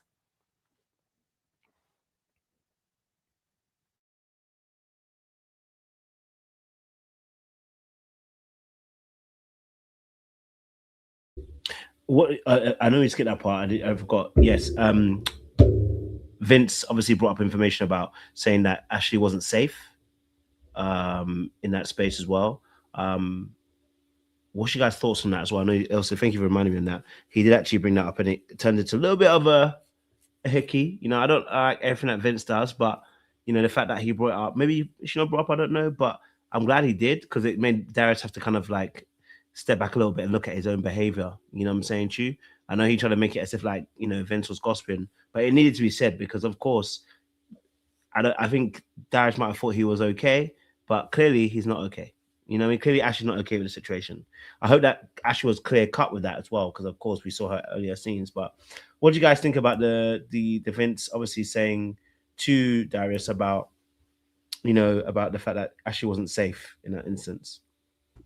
I mean, the outcome was good. The outcome was good, but his intent, I don't believe, was good. I think he was having a dick measuring contest with Darius, and he wanted him to know that his girl came to talk to him. That his girl was up on the phone with him complaining about, what they got going on.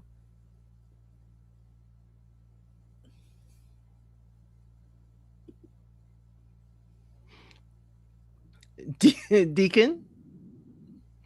You blinking mighty hard, Deacon. My flabber was gasted.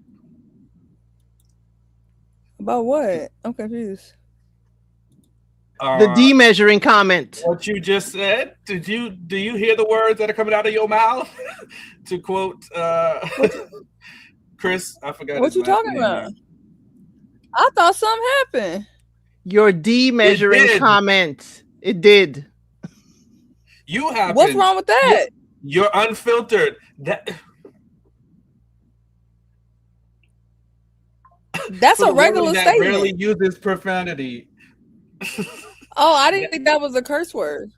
It's not. I mean, cursing is not. It's just usually more demure. You're not very. That painted quite a picture. Oh, that's just like what people say. No, to answer the chat, no, she didn't call Vince. What the moment said, Vince said he saw her upset. He asked her, "Are you okay?" And she just let it out. She was crying and just started talking to him and sharing. I guess she needed a moment of release and to talk about it. Clearly, Ashley, you had that moment earlier with Bello. Clearly, Bello would, hold your confidence, but Vince told it. Child, I thought there was something wrong with Sean's screen. I thought he was glitching. Then I was like, oh, there must be something in his eye. Glitching, friend. I thought you had dust in your eye. I was like, what's going on with Sean? I hope you're okay. No, I had stress. I had stress all over. Because that's just a common phrase. I was just a little shell-shocked by how effortlessly you just let that roll off your tongue and just went on about your day like it was you were saying the ABCs. She's still going about her day, Sean. She's still going about it, right? Like she ain't said nothing but Peter Piper picked a pack of pickled peppers. You would think that's all she said up here.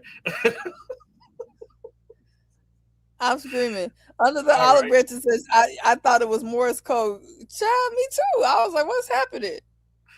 Morse code. Exactly. ABCD.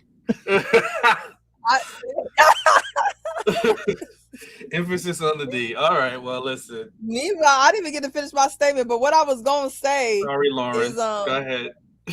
Yeah. What I was going to say is that was just the way, and I feel like y'all can speak to this. He was just trying to let another man know that that he was talking to his girl. There was no good intentions about that whatsoever.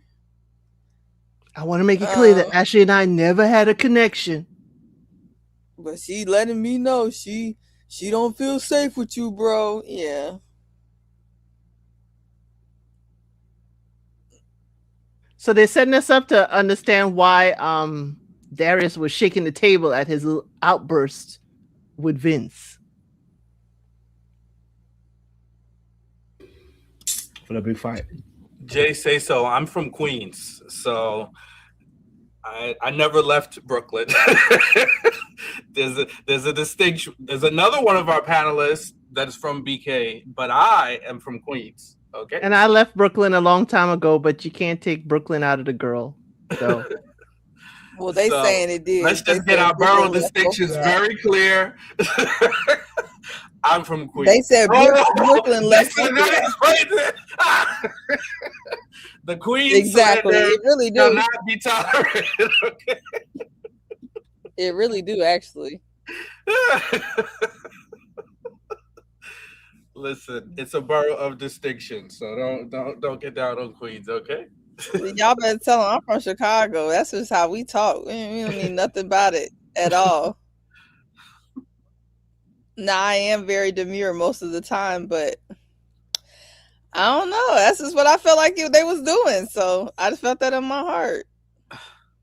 Not you thought I was from Charleston, South Carolina. Girl, I am not the New York. Don't listen to Winning Rome. She is trolling. She's trolling. She's trolling. It gave Elsie give like she from Galveston or something. That's what it gives. They're saying you're a Southern Belle. No, I tried, but no. Texas.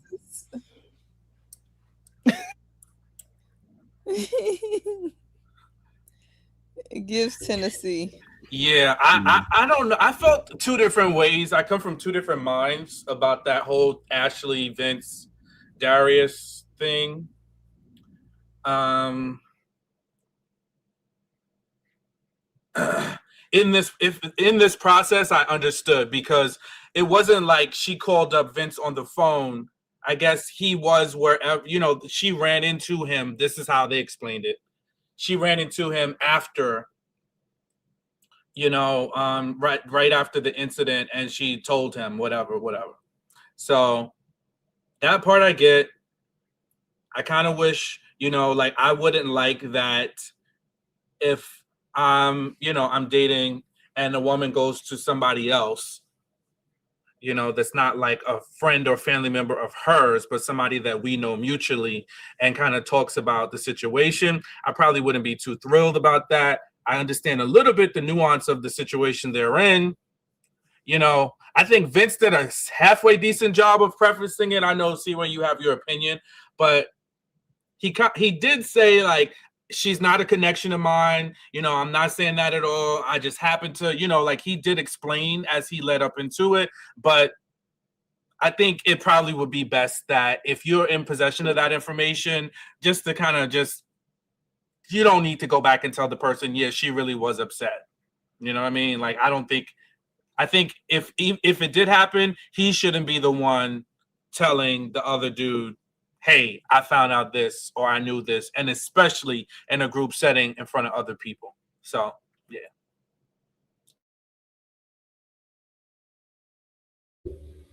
Definitely hear that. Okay. Any other thoughts, guys? I'm rambling. Katie said I'm rambling.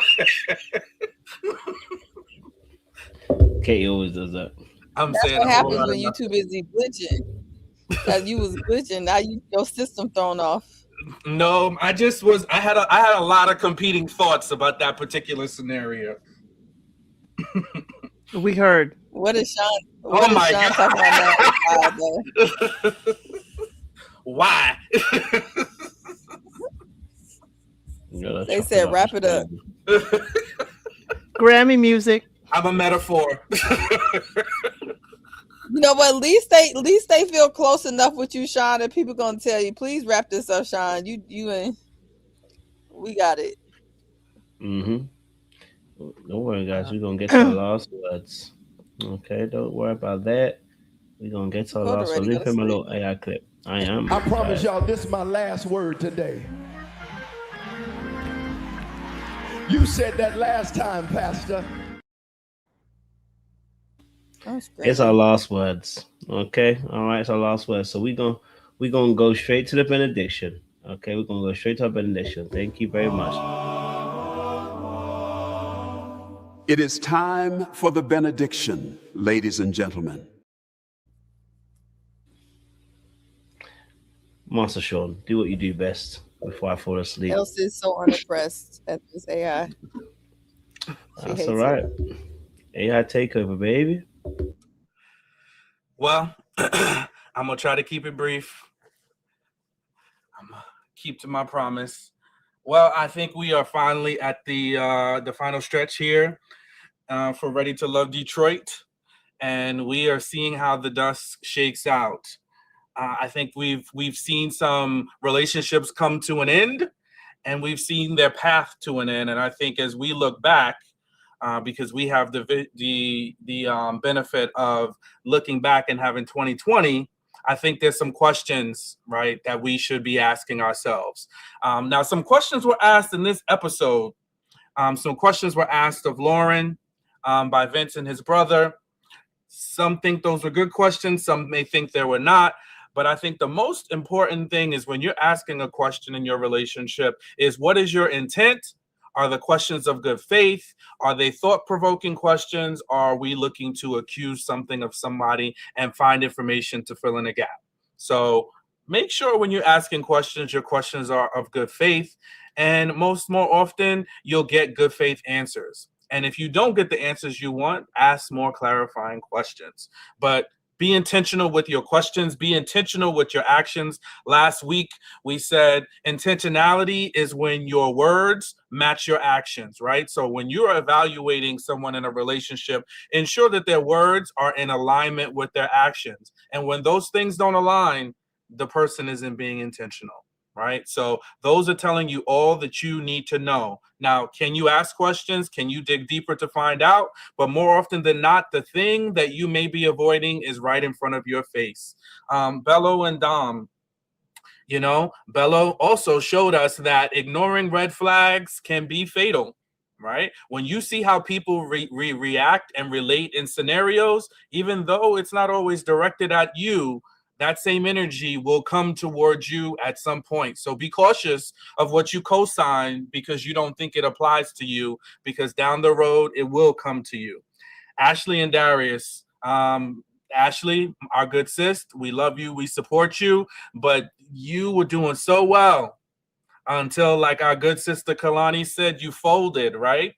You know, you was right quick to tell him to come pick up his clothes, but then you folded, sis. You can't fold. Right? When you get to a point and you realize that your boundaries have been crossed, more often than not, that is your instinct telling you that the scenario is a do not pass go. When we fold, we fold and we bend and we break. So please try not to fold in your relationships. Stand forward, keep your boundaries intact, but also be open and flexible. Back to you, Kojo. Thank you very much, Sean. I appreciate you, as always, preaching good. And so I appreciate you for the benediction as well. Please, audience members, it's my time to go. And I always appreciate you guys who turned up. We had, 545 people or whatever come through. So thank you for watching as well. We appreciate you. People ask me why it was a Sunday. It's because Saturday I was at my friend's engagement. Looks like all my friends are getting married, so I'm gonna be the last one out of them. You know what I mean? But you know, so it was changed to Sunday. I may be a little bit awkward in terms of the releases in the next few weeks. I'm in Bali, I'm in Athens, I'm in Marrakesh over the next 2-3 months. So I'm gonna be kind of all over the place for people's kind of engagements and stuff like that. So if the releases are not so releasing, that's probably the reason why as well. But of course, I'll still be coaching. For those of you who are coaching, it's good to have you on board. I want to let some of you guys know the price went up again. Okay, we kept it for a whole year. You know what I'm saying to you? I've discounted it again. It's still discounted. It's just gone up. Okay, I'm actually undercharging in the coaching department. I've kept slowly increasing it as we've gone on. Okay, so if you do want coaching, of course, as some of you have, you've kept on doing the discovery calls and all that kind of stuff. By all means, love to see you guys come through. I won't be taking any more new clients until April. Need a bit of a break, recharge myself as well. But if you do want some attachment stuff, because I know you guys were asking, you can join the membership, which is $8.99. That one has attachment stuff. I'm going to start putting videos. I put one up, so that will coming out tomorrow around Cam Newton's one. So that'll be a direct attachment video for you guys. So I will start releasing videos on there as well. If you miss our TikTok lives on a Monday, then go on to Patreon, sign up to the Patreon. All the lives that I do, they're up there already. There's like 4 or 5 already up there already. We talk about attachment styles every week. So for the next 52 weeks or so, or how many weeks I'm going to be doing it, you'll see all the lives that are going to be on the Patreon. So if you want attachment stuff, attachment styles, any of those kind of videos, I talk on a Monday for like 2-3 hours. Go on to the Patreon and sign up there. It's not free, but go to the Patreon, get yourself signed up, get yourself locked in with the content that's over there on the Patreon as well, around attachment styles specifically on there as well. I appreciate you guys who always follow and join in with us as well. But yeah, time is up, but I know I have 2 other people who do some great content. So El Cid, let them know how they can find you, what you're doing at the moment, and how they can support you as well. I am Elcid932 on YouTube, and you can find me covering Love is Blind internationally as well as US. I'm also covering Married at First Sight Australia once it starts. That is a very good time if you like, people wilding out. So I cover most of those dating shows. I also have 2 shows original. That is El Cid Unsolicited Advice, where we give advice to the internet people who ask for advice, and also Unscripted on Fridays, where we do a year in music and we have parties. But what I'm now branching out into is hosting watch parties. So tonight I watched One Love, the Bob Marley biopic, with my folks on Teleparty.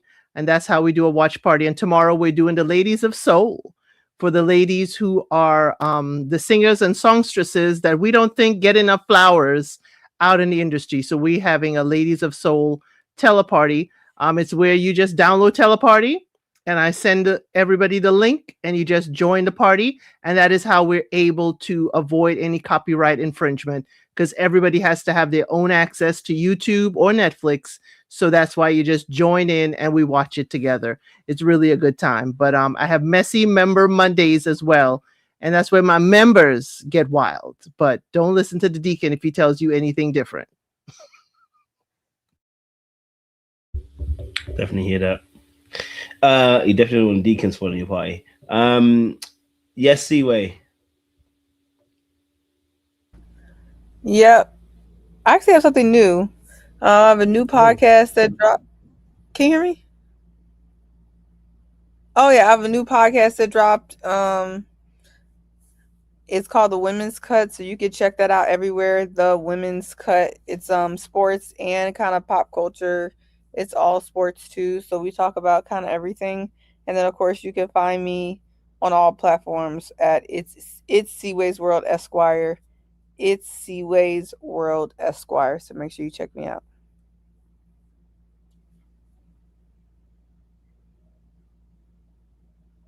Well, guys, I appreciate. Oh, Sean, you got something too? Yeah, I had to put my church finger up. Yes, I do. It isn't social media related, but I do. I recently started a financial planning business. So for anyone looking for any advice around any and all aspects of financial planning, retirement, insurance, estate planning, trust, you name it, I can assist you with that. So reach out to me on Instagram and we can migrate on over to Zoom. I can help across all states in the United States. So please reach out to me if you are interested in any aspect of financial planning, budgeting. I'm here to help and assist with my team. Oh, bro, that's powerful. Reach out, guys.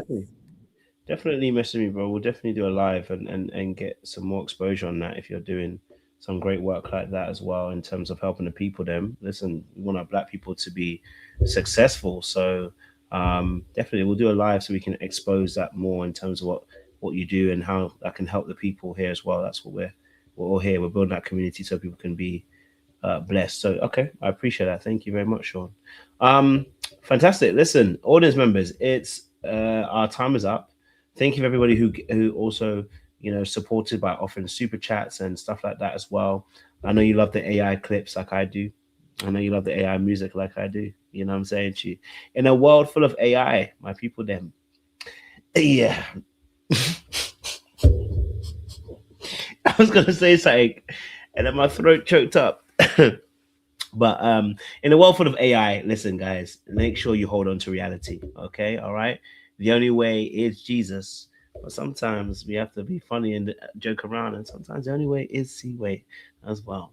Just playing with y'all. But anyway, listen, my time is up. My audience members' time is up. We appreciate the conversation we've had. And we're going to see you again next week for another enthralling session as well.